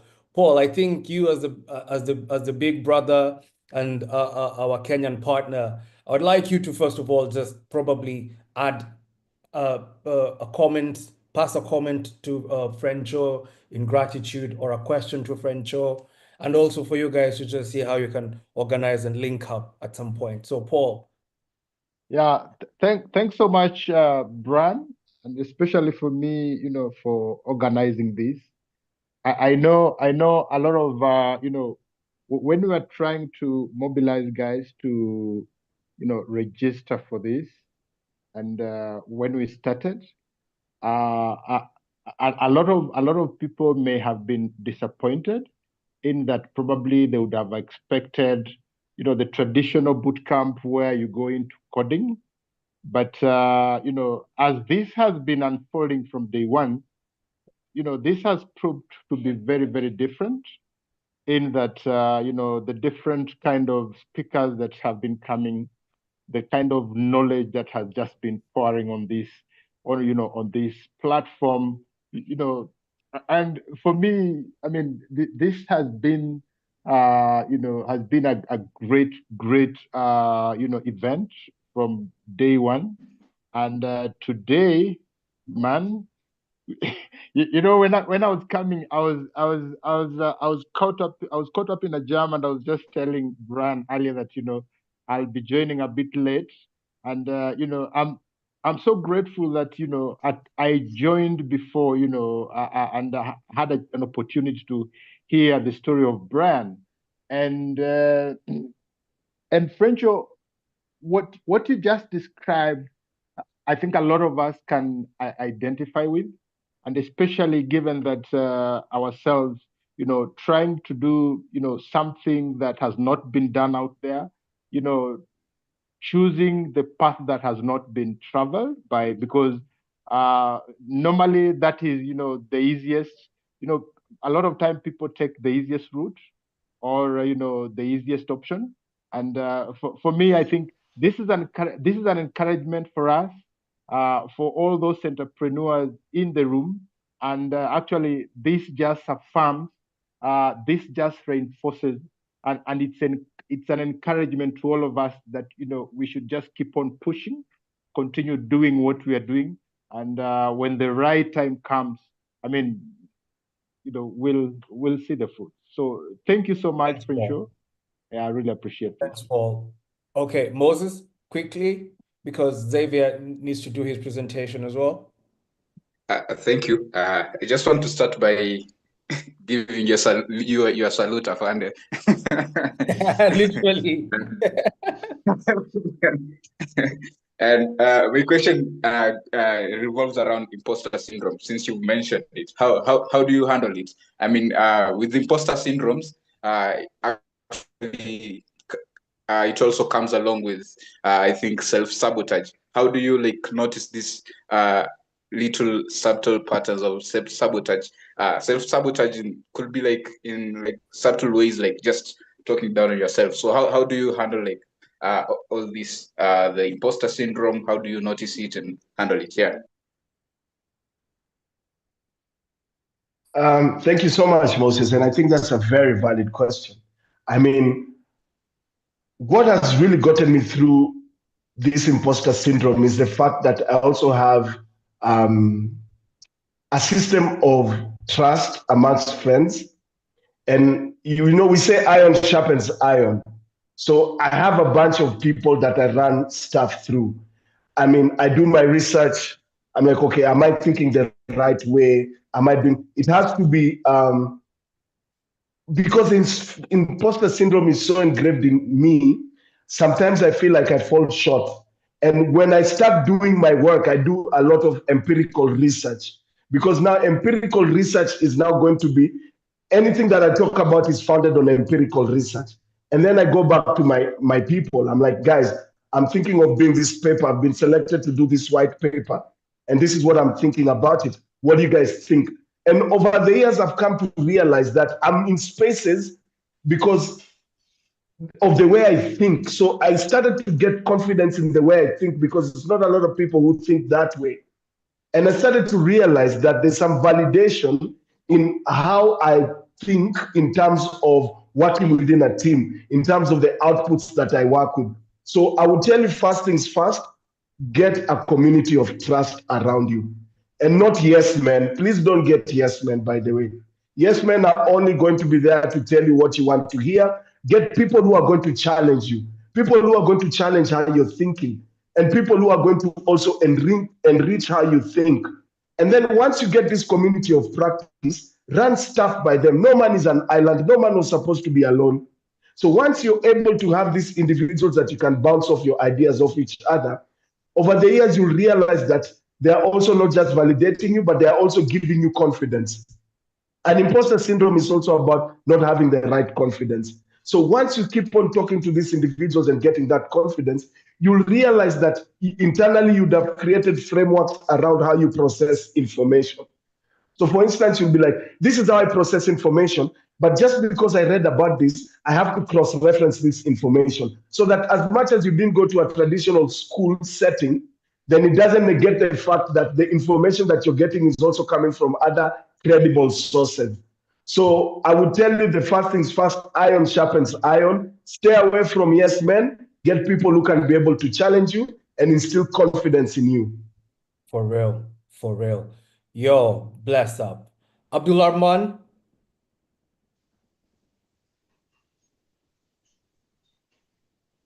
Okay, we'll pass it over to Barbara. Guys, listen, yeah? We also have another presenter, Xavier, and Xavier currently is in Amsterdam. So I think if your questions aren't so pressing, we'll just take one more question and then allow Xavier as well. And then if he has to nip off, we'll continue the Q&A. Today, we are here for you to prepare you for tomorrow because you know tomorrow is coding. So this is therapy beforehand, before others drop off. Okay, so Barbara, you ready? Yes. Right, okay, cool. So first, Brian, thank you so much for the inspiring story. I think it has unleashed the fire within most of us. And my question was about probably you're not the one who mentioned it. It was about it's Kish who mentioned it. It's about failing fast. So I wanted to know, how do you, especially for startups, and you know, most of the times startups is usually like a baby, you hold on to it, you don't want to fail. So how do you identify that you're failing and how do you maneuver?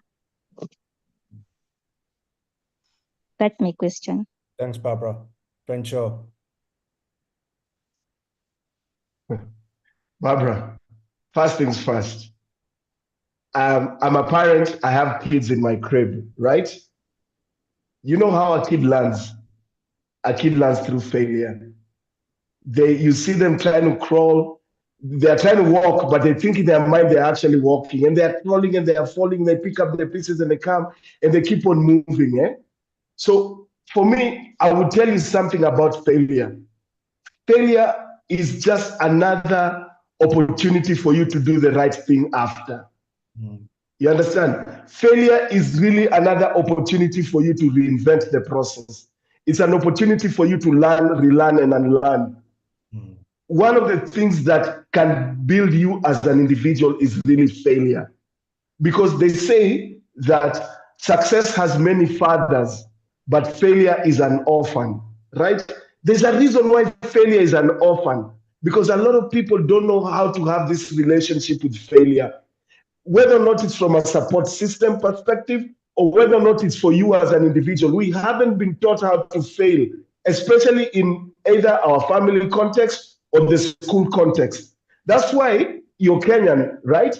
When you used to enter class like this back in the day, me, I went to a primary school, public primary school. They used to be listed in from the smartest to the, let's call them the dumbest, right? So you'd have the first number 1 to 10 are the smart guys. And the guys who are considered failures are the guys who are always at the back on the third row. But these people were not failures. What these people were is they were either misunderstood or they were neurodivergent. People did not understand them, right?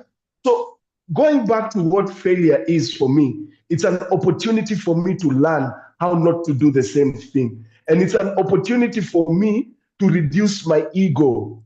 Because as long as you have your ego, by the way, the ego is what you call an EP. Your ego is an enemy of progress. So as long as you have your ego, and as long as you go through failure, and your ego tells you, no, listen, this wasn't failure, this was something else, it was someone else's fault, you will never learn.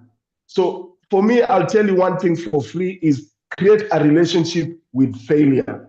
Try to understand if I failed, why I failed, and also the circumstances surrounding the failure.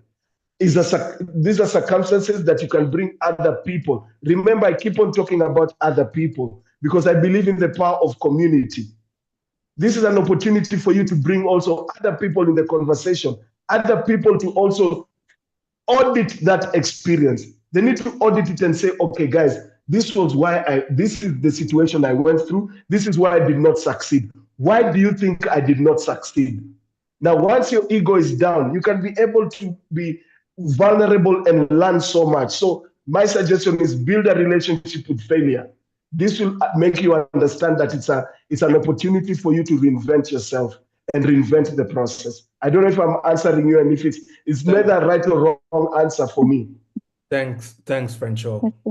So, guys, Abdul Rahman, I'll take your question after Xavier presents because he has to do this and then go into another session because there's a blockchain event going on in Amsterdam and he's one of the panelists there as well. So, Xavier, do you want to turn on your video?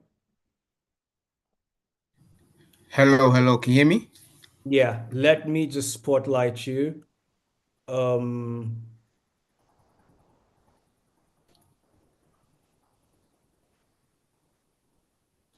Yeah, hold up. Yo, and Xavier, thanks for your time and thanks for your patience as well. Yeah. Not at all. All right, cool. Cheers, bro. Yeah. So yeah, thank you, Brian, for inviting me. Just to give you guys a bit of context on myself. So I'm born in London, originally from Nigeria. I grew up in a council estate in South London, and currently I run a blockchain consultancy firm in London. We operate in New York and in the UAE as well. We help corporations and startups adopt blockchain technology, utilize it, understand the technical expertise behind it, and we partner with large consultancy firms to provide them with technical know-how. So that's to do with issuance of tokenization assets. It's to do with understanding how to bring blockchain products to market and understanding where the next space is to innovate in terms of Web3 and blockchain technology. I spoke to Brian. Me and Brian met maybe a few years ago now, maybe 4 years ago. Yeah, about 4 years ago, Xavier. About 4 years ago, we met. Yeah. I look very different, but we spoke again recently. And she was telling Brian about what I've been doing the last few years and things like that. And she Brian told me about what he's doing here with you guys. And I think that is very, very important because even myself, being someone of Nigerian descent, I understand there's a lot of talent in these places, like the Caribbean, in the continent. There's loads of talent. What I think is that the two key things that kind of hold us back is one, we don't believe in ourselves enough. I think that you guys got to realize when it comes to competing on a global scale, you have an advantage, which is that because you guys had to handle less and have had access to less, you're more innovative, right? So even today, I'm in Amsterdam at the moment at a blockchain summit for EY Global Blockchain Summit, and the conversation I'm having, everybody's saying to me, we're looking at Africa, we're looking at the Caribbean because we understand that's where innovation and talent comes from.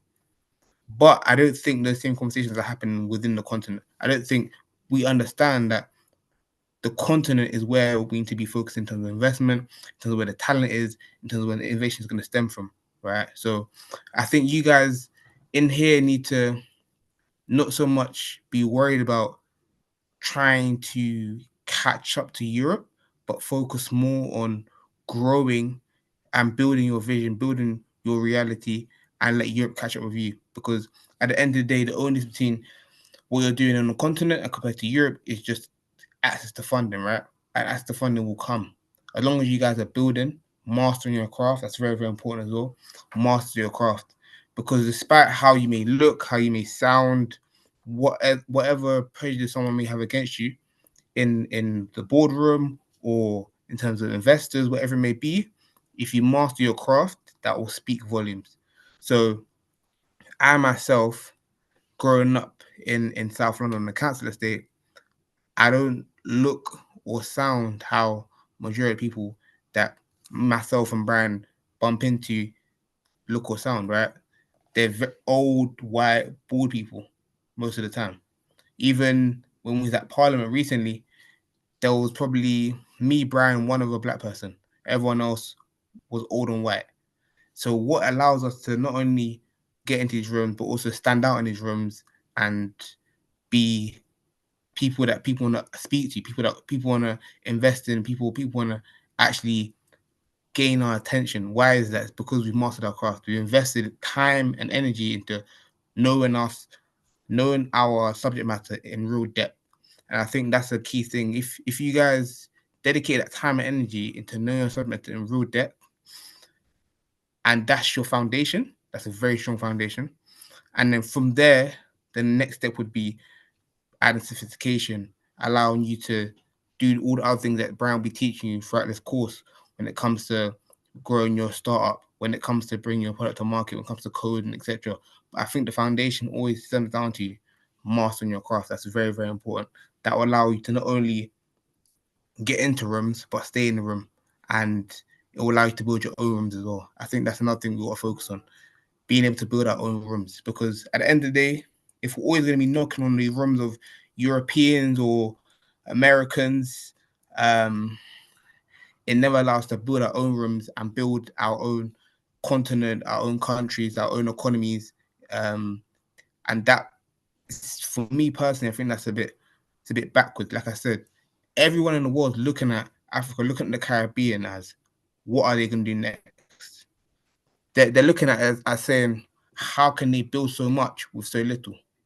They try to restrict us in terms of, like I said, access to capital, restrict, cripple countries, triple economies, all sorts. But yet, the innovation still comes from the continent.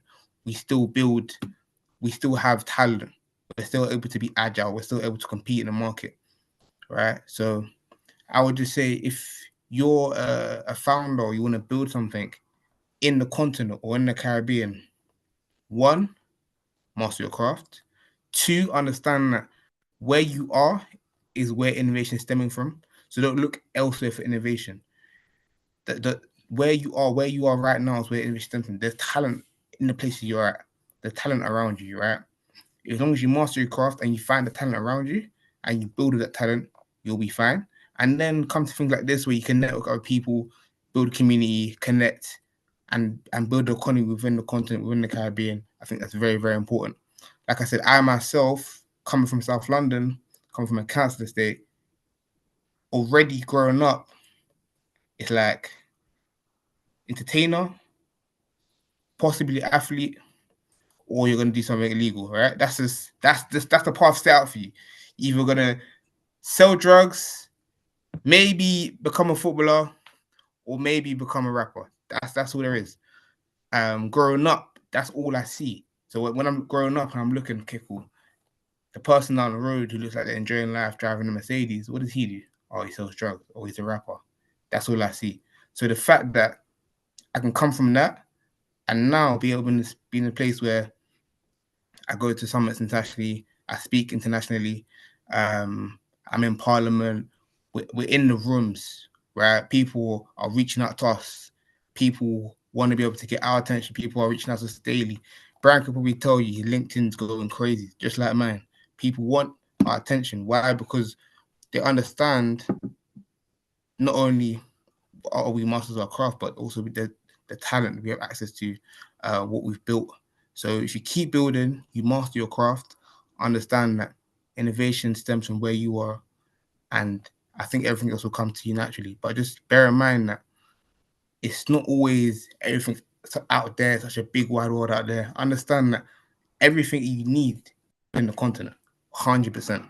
Everything you need is in the continent. We have billionaires on the continent. We have talent on the continent, excess talent on the continent, a crazy amount of talent on the continent. Like I said, people even today were saying to me, we want to try and access the talent in Nigeria. We want to try and access the talent in Africa. We want to try and access the talent in the Caribbean. How do we access it?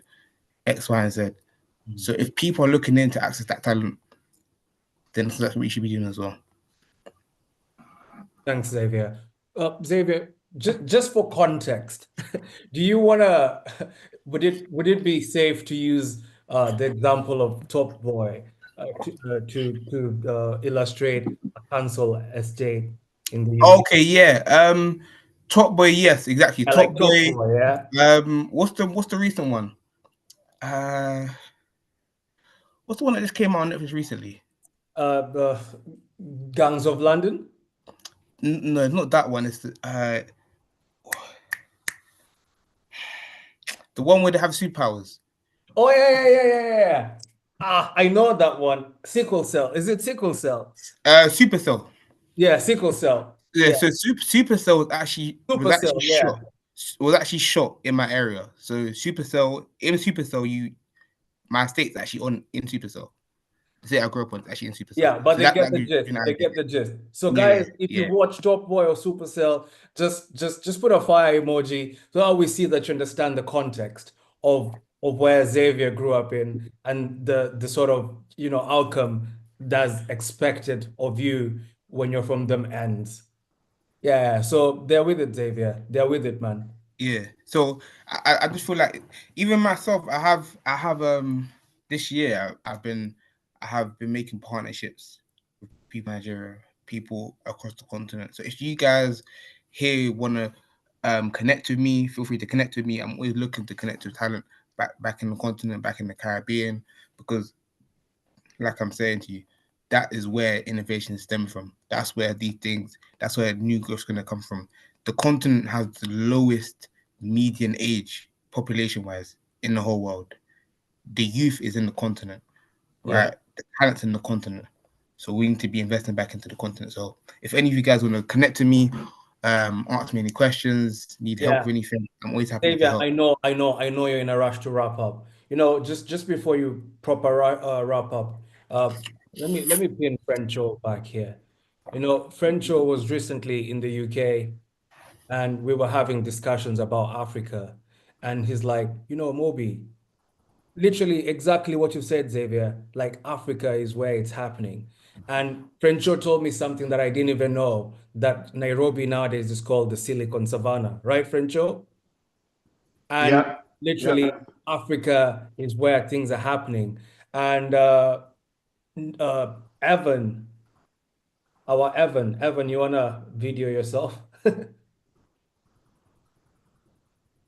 Evan is always working with Africa, Uganda, Nigeria. Frencho has been to Nigeria as well. So I just think our community needs to understand that we have it. You just have to tap into it, and things are gonna blossom. So Xavier, thank you so 100%. much. Thank you so much for your time. I know you really have to nip off. No problem at all. Thank you, everyone. I appreciate it. All right, Have a cool. good one. Okay, so guys, Frencho is back. Q&A is open, and then Nino is gonna thingy now tell you about the idea then. How long we got? How long do The, you want the presentation to be? Because I mean, we're going to talk about the ideathon all week. I can make it super short, just yeah, something okay, generic. okay, Nino. So you could do it now then, because I don't Okay, see any mics on. that's no problem. Everyone can Yeah. hear me? All right, let me share my screen real quick. Let's see what I got.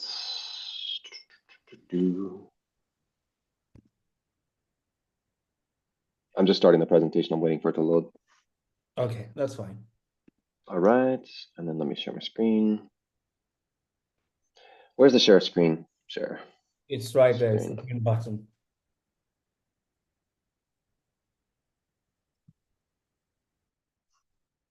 Okay, I imagine you can all see my screen. Can you see this? You can Yeah, see it? yeah, All yeah, right, yeah. easy. So today, we're just going to do a very quick rundown on these topics. What are SMART goals? What is motivation? How are you going to be motivated? The ideathon framework, which is the mandatory questions, rewards, and then the questions we're going to get after. So, all right, from problem to payoff. This is the whole reason we're having this ideathon. We're going to use SMART goals and motivation to drive blockchain solutions. Change your community, make a difference. That's the whole plan. Now, why are we going to use SMART goals? If you don't know what SMART goals are, I'm going to lead right into that next. So what you do is you take a goal, like I want to build a car, right? I'm a mechanic. I want to build a car. Well, I can't just build a car in a day. I have to break it down into small, achievable steps. Okay, I have to pick a car. I've got to pick how I'm going to build it. I got to source my materials. I've got to do all this stuff. These are all smaller goals that I can meet, I can make, I can track. And it's basically, how am I going to do it? Am I going to do it by myself? Do I know how to rebuild an engine? Do I know how to like attach all these things? Can I make brake lines? Like there's all these different things that come into making a huge project like that. To be more specific, for you, you're going to identify a problem in your community, uh, you know, something that you're involved in, something that you deal with all the time, some problem that you come up with or you come up against every day that you think blockchain technology could solve. Like, oh, I don't have a bank. Well, how are you going to get past this? How could you provide a solution to your community to provide banking? You know, we don't have enough money to go to school, to send our kids to school. Well, how are you going to apply blockchain technology to get after that? And why would I choose you? Why would I support you in this endeavor and not a traditional method or something like that? That's what we're getting after. So, SMART goals. If you've never heard the term, they're very, very powerful. I use them in everything I do. My whole life, I generally have a SMART goal. I have a 5-year plan. I have 3 5-year plans. So it's very, very important to actually set these goals for yourself, because they will help you track your progress and actually hold you accountable. So they're specific. What exactly do you want to achieve? You can't just say, oh, I want to educate children. No, you have to say, like, I want to educate 5 to 10-year-old children in this area and at this school. I want to educate my personal kids, like 2 children. You have to have a very specific goal that you're going to go after. For fifth work, it's like, we want to make a difference in K through 12 education throughout the entire world and corporate education. Like, there's different goals for fifth work, but the main one is K through 12 education. We're going to replace it. We're going to support that. How am I going to track it? Number of students, number of courses that we teach, number of like percentage of students who are passing.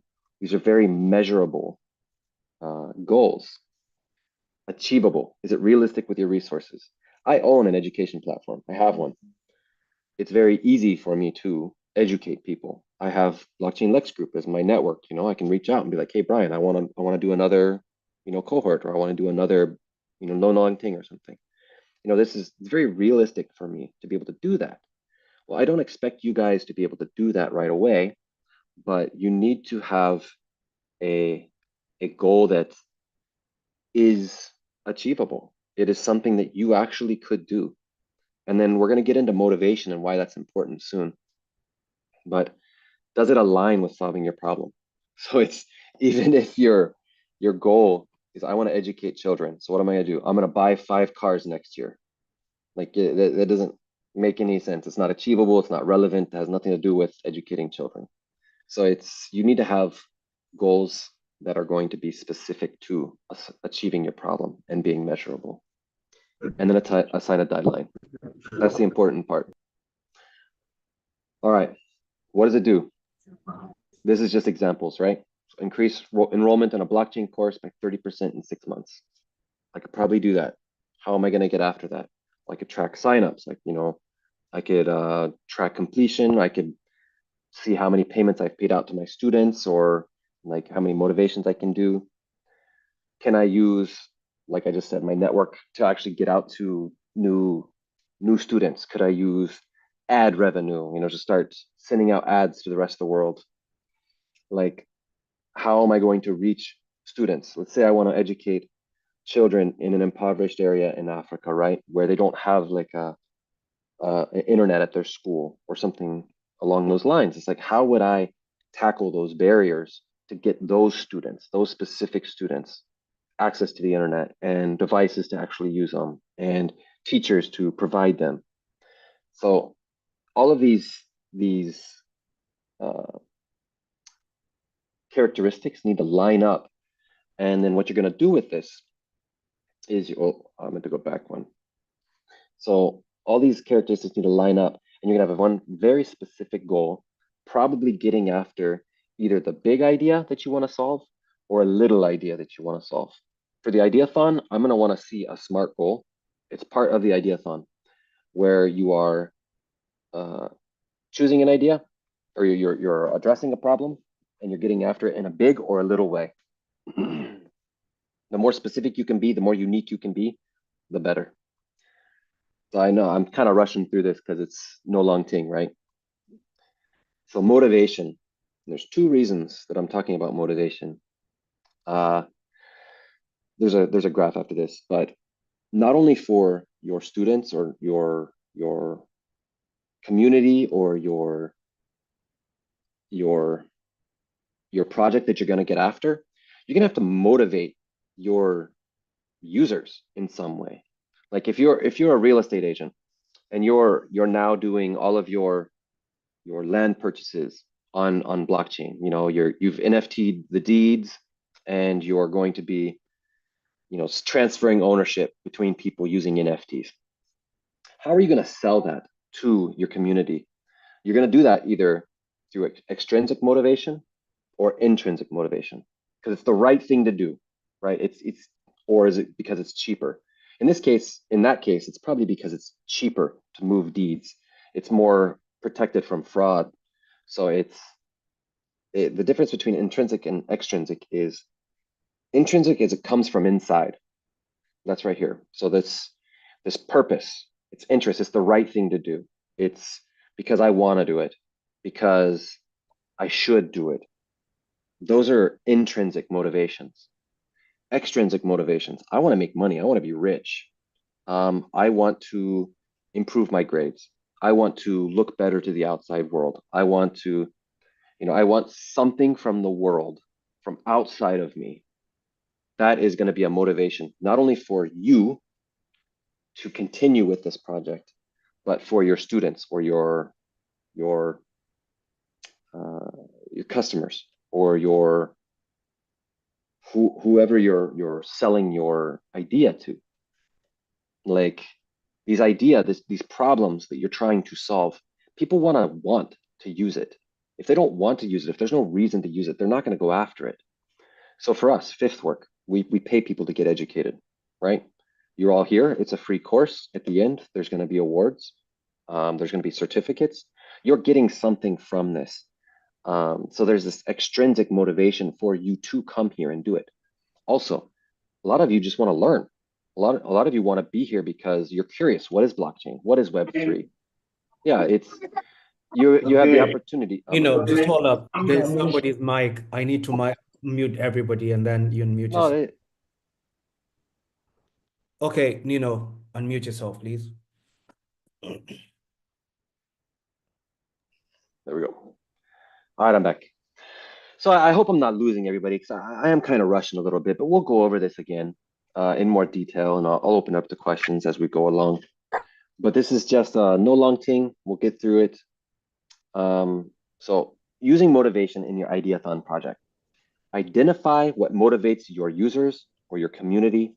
Why do they want to buy into your product? Why do they want to come to use Fifth Work? Why would they come and use whatever it is that you're creating or that you want to create to solve this problem? Are you going to use extrinsic motivation? Are you going to use intrinsic motivation, or a mix of both? Ideally, the difference between them is extrinsic. Hey, you're going to come to this no long thing, right? There's an ideathon, there's money, there's awards, there's badges, right? Once you get those, what keeps you in the community? Normally, extrinsic incentives have a deadline. They have like a shelf life. So if you've already got the reward, you're not going to keep coming back. What's going to keep these users coming back to your product? What's going to keep them continuing to use it? It could be extrinsic, like micropayments. The more they use it, the more they get back, right? Or it could be that it's an intrinsic thing. It's the right thing to do. It's easier to do it. It's fun to use it. Something along those lines. So also, not only in the context of your project, but please, what's going to keep you coming back? What's going to keep you active in the community? It's that intrinsic incentive that is intrinsic, inside, that's going to keep you coming back and helping your community. So we just had an ideathon last quarter, and we had, I think, 300 something students, right? In the beginning, something along that. Every day, that number gets less and less and less until the end. And then you had this influx again, right? It's because people wanted the award. They wanted that reward. They wanted that money. And then you look at this cohort. We have some students listening to me right now that were here last quarter. Those people are here, could because the extrinsic value, but most likely because they want to make a difference. They want to better themselves. They want to continue in this thing that we've created that they're part of, So you have to use this thought process when you're building your submission. Now, this is the submission. I do not care how you give me this information. It could be a YouTube video, it could be a PowerPoint, it could be a PDF, it could be whatever you want it to be. But you do have to give us a submission. It is mandatory to get the certification, and you just should do it. It's a good process. It's a good valuable lesson to practice making SMART goals, to try and apply what you're learning. It's just a good thing. So we want clear problem statement. What are you trying to fix? Application. How are you going to apply blockchain to fix it? Micropayments. Are you going to use the ability to cross borders and send money instantly? Are you going to how are you going to solve this problem with blockchain? Are you going to store data on the blockchain? Are you going to create identities on the blockchain? Are you going to attack fraud and try and like make things verifiable on the blockchain? What are you going to do? How are you going to do it? Then you're going to tell me exactly how you're going to do it. You spell it out. It's going to be specific, measurable, achievable, realistic, and time bound. You have to do all 5. I don't want anything if it's not specific. I don't want a submission if it does not time bound. What existing solutions already exist? Fifth work, I want to replace school systems. Well, what systems already exist? There's a lot. Are we better than most of them? In some ways, but we may not be the best solution, but you need to at least identify what competition is out there. Why is your solution better? And not only that, but why should we choose you to pursue this? You don't have to be the person that creates the idea and the person that submits and like continues the idea. So groups are allowed, right? You can have a wonderful idea, need a dev, you can work together with a developer and then mention that in your submission. Hey, it's not just me, but we have a developer who already works with this code, already works with this blockchain that we want to write with. Choose us, right? Your revenue and your sustainability model. You have to you have to have a way to continue. You can't just be a parasite or have a parasitic idea. If you're not making money or you're not making some sort of way to continue working, it has a shelf life. It's going to die. There's no way for it to continue. Fifth work, we have methods where we actually get returns on investment. So you have to, yes, I pay my students, but I also make money in order to educate, right? So we don't operate at a negative, and you need to explain how your idea is going to make money. How is it going to continue? Then you're going to tell us, what do you need? What do you need to be successful? And it needs to be very specific. Don't come to us and say, I want $50,000 because I want to build this idea. I'm not going to give you $50,000. If you're like, I need a developer who writes C++ that also has experience with Mango database, and you can explain why you want those two things, I might know somebody. I might be able to help you. I can probably provide support like that. But I'm not just going to give you money. I might put you in contact with venture capitalist companies if that is what you need. But your idea better be pretty rock solid for me to want to put my name on it and put Fifth Works brand on that. So if that's something that you want to pursue, that's fine. That's great. Spell out why you need it and then sell me on it. And that's that last bit, 2-minute elevator pitch. You will submit no longer than 2 minutes, all of this information. You're in an elevator. You've got 30 seconds to explain to me what your idea is and what you need from me and what you want from me. This is the Ideathon submission. So we'll get onto this more. You'll hear this again. I'm not going to stay too long on it. Final thoughts. SMART goals turn ideas into action. So you can have a wonderful idea, but as soon as you write out that SMART goal and you see that it's a small, achievable goal, it almost becomes like a why not more than oh, there's just too much, I can't get after it. You eat an elephant one bite at a time. So it's once you have a SMART goal, you'll want to actually continue. Motivation fuels your long-term success. If you don't have some sort of motivation for you or for your users, it's just gonna die. Most of our ideathon submissions from the last place, we didn't talk about motivation much.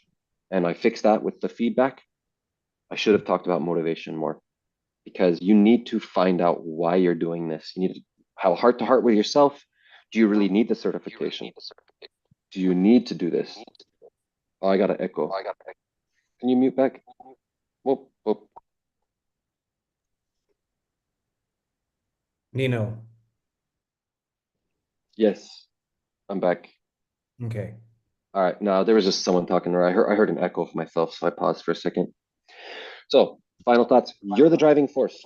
I Hold up, can't. let me just mute everybody. There's somebody, it's Abdul Jabbar, somebody whose mic. Yo, Abdul Jabbar, come on, man. Mute your thing. Nino. I'm back. All right, cool. Easy. No, so you're the driving force. I'm not going to take this idea and run with it. I'm a busy man. I don't have time to do that. I also am not in your community. I probably have nothing to do with the problem that you're going to be addressing. You are the driving force. If you do not come to us and ask for help, if you are not making growth on your own, if you're not driving this, it's going to die. This is not just a mandatory task to graduate, but this is your opportunity to really impact your community and the world. You're never going to have support like this behind you again. I mean, you might, but the chances are pretty slim.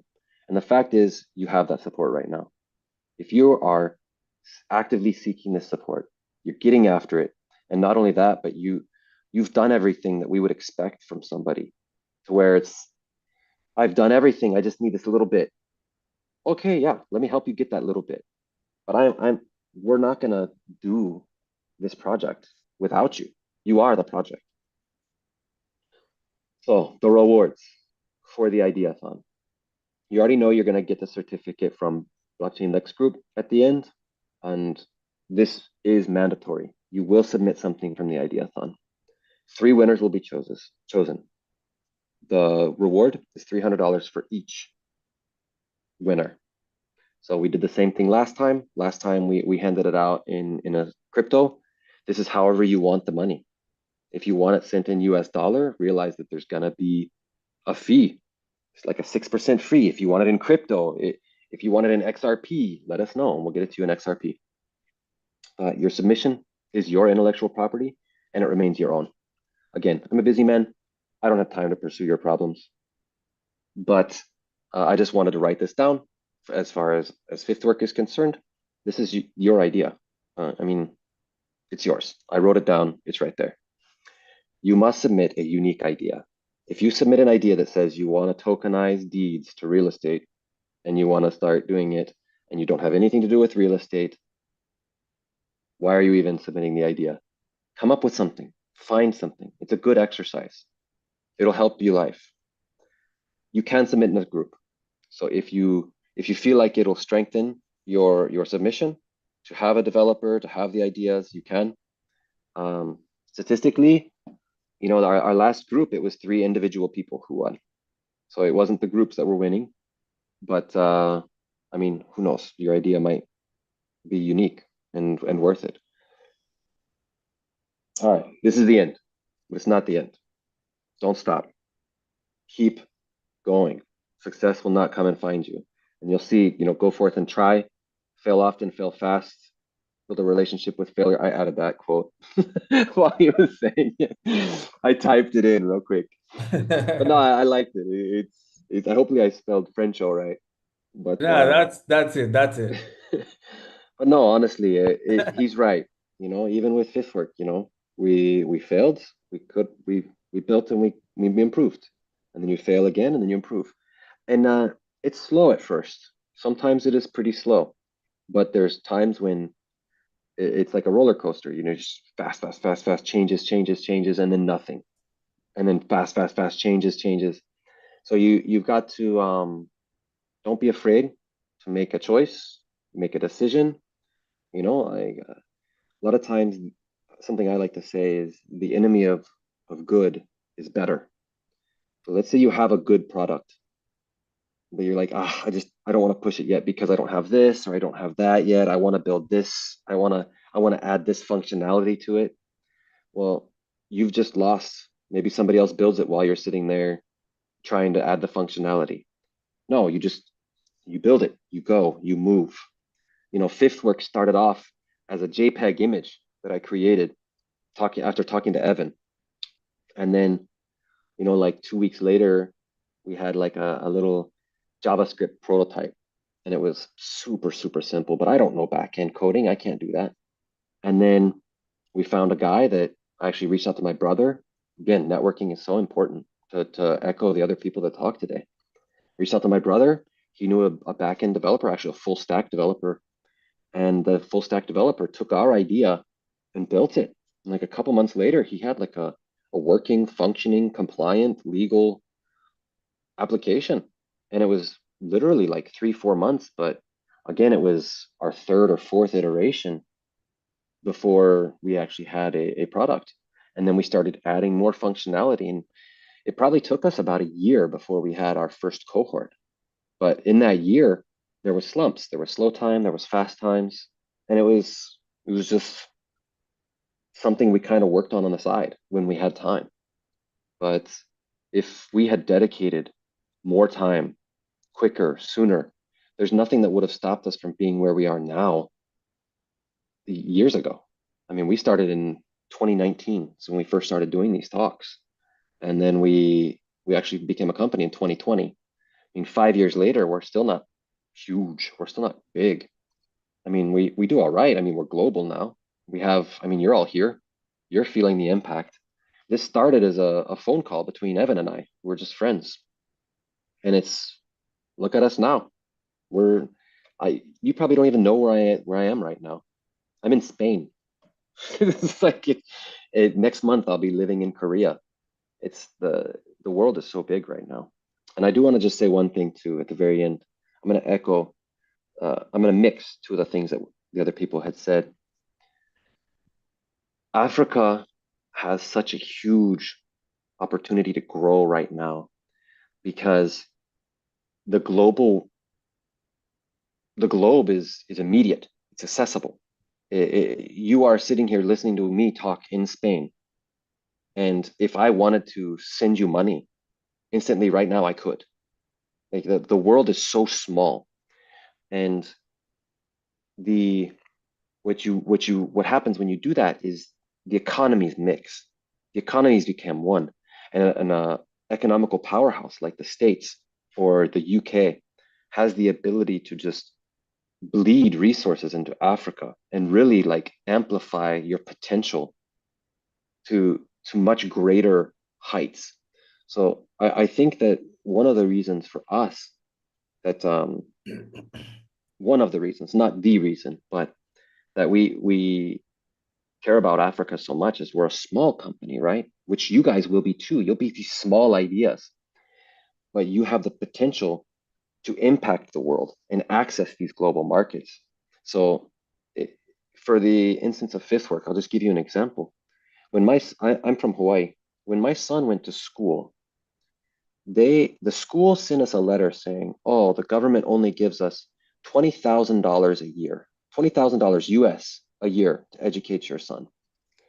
And I thought, with $20,000 US, how many kids could I actually realistically educate? Probably to the same level as my son. And at the time, because of COVID, my son was actually taking online classes. And I thought, pre-recorded online classes. And I thought, man, this costs this company nothing. And they're getting basically $20,000 a year. What's to stop an African company from doing that? What's to stop you from doing that? Nothing.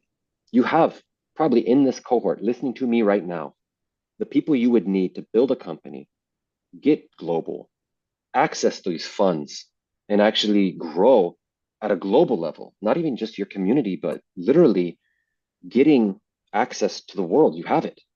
So you're at a position right now where a little bit of money for your partners, like your network, the people in this cohort right now, can go a long way, can build and grow a lot.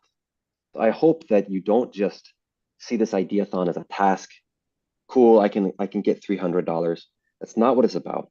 It's about educating you, showing you how to make goals that are achievable, giving you access to the globe, building your network, giving you this opportunity, like I said before, to like impact your community, impact the world. This is not a a grandiose idea. This is very realistic.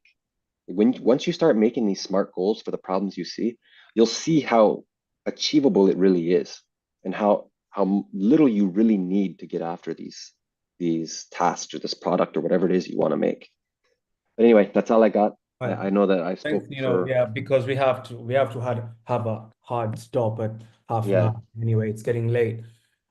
apologies, but I'm thank you. gonna that was really good. There's something you forgot to mention, 300 pounds, sorry, 300 US is the cash reward. Correct. The package is about, I think, 3,000 or Oh 2,500. yeah, no. That's not for the blockchain Lex thing. That's just for Yeah. the monetary. Yeah. So it goes beyond, and then there's the XRPL opportunity. So from this stage, because we have a three-tier funnel, you have the boot camp that culminates with the ideathon. Then we have the hackathon and startup pitch competition, which we're intending to do in Kenya. We've been in talks with some partners, and just the other day I saw Black Rhino XR launching a new facility. Potentially, we're going to talk to them to see whether we can do something at their new facility. It's so sick. I haven't been there. I haven't been to Kenya in a while, but I just saw the pictures. It looks fantastic. So follow Black Rhino XR on Instagram, see what they're doing. French Ray on LinkedIn as well. Yeah. Yeah. So just go see. You know what? If it's developers you need, there's teams from Jake, from Hedera. There's the Solana people who are going to come here on Monday to talk to you during graduation. There's so many networks you have. There's the XRPL network.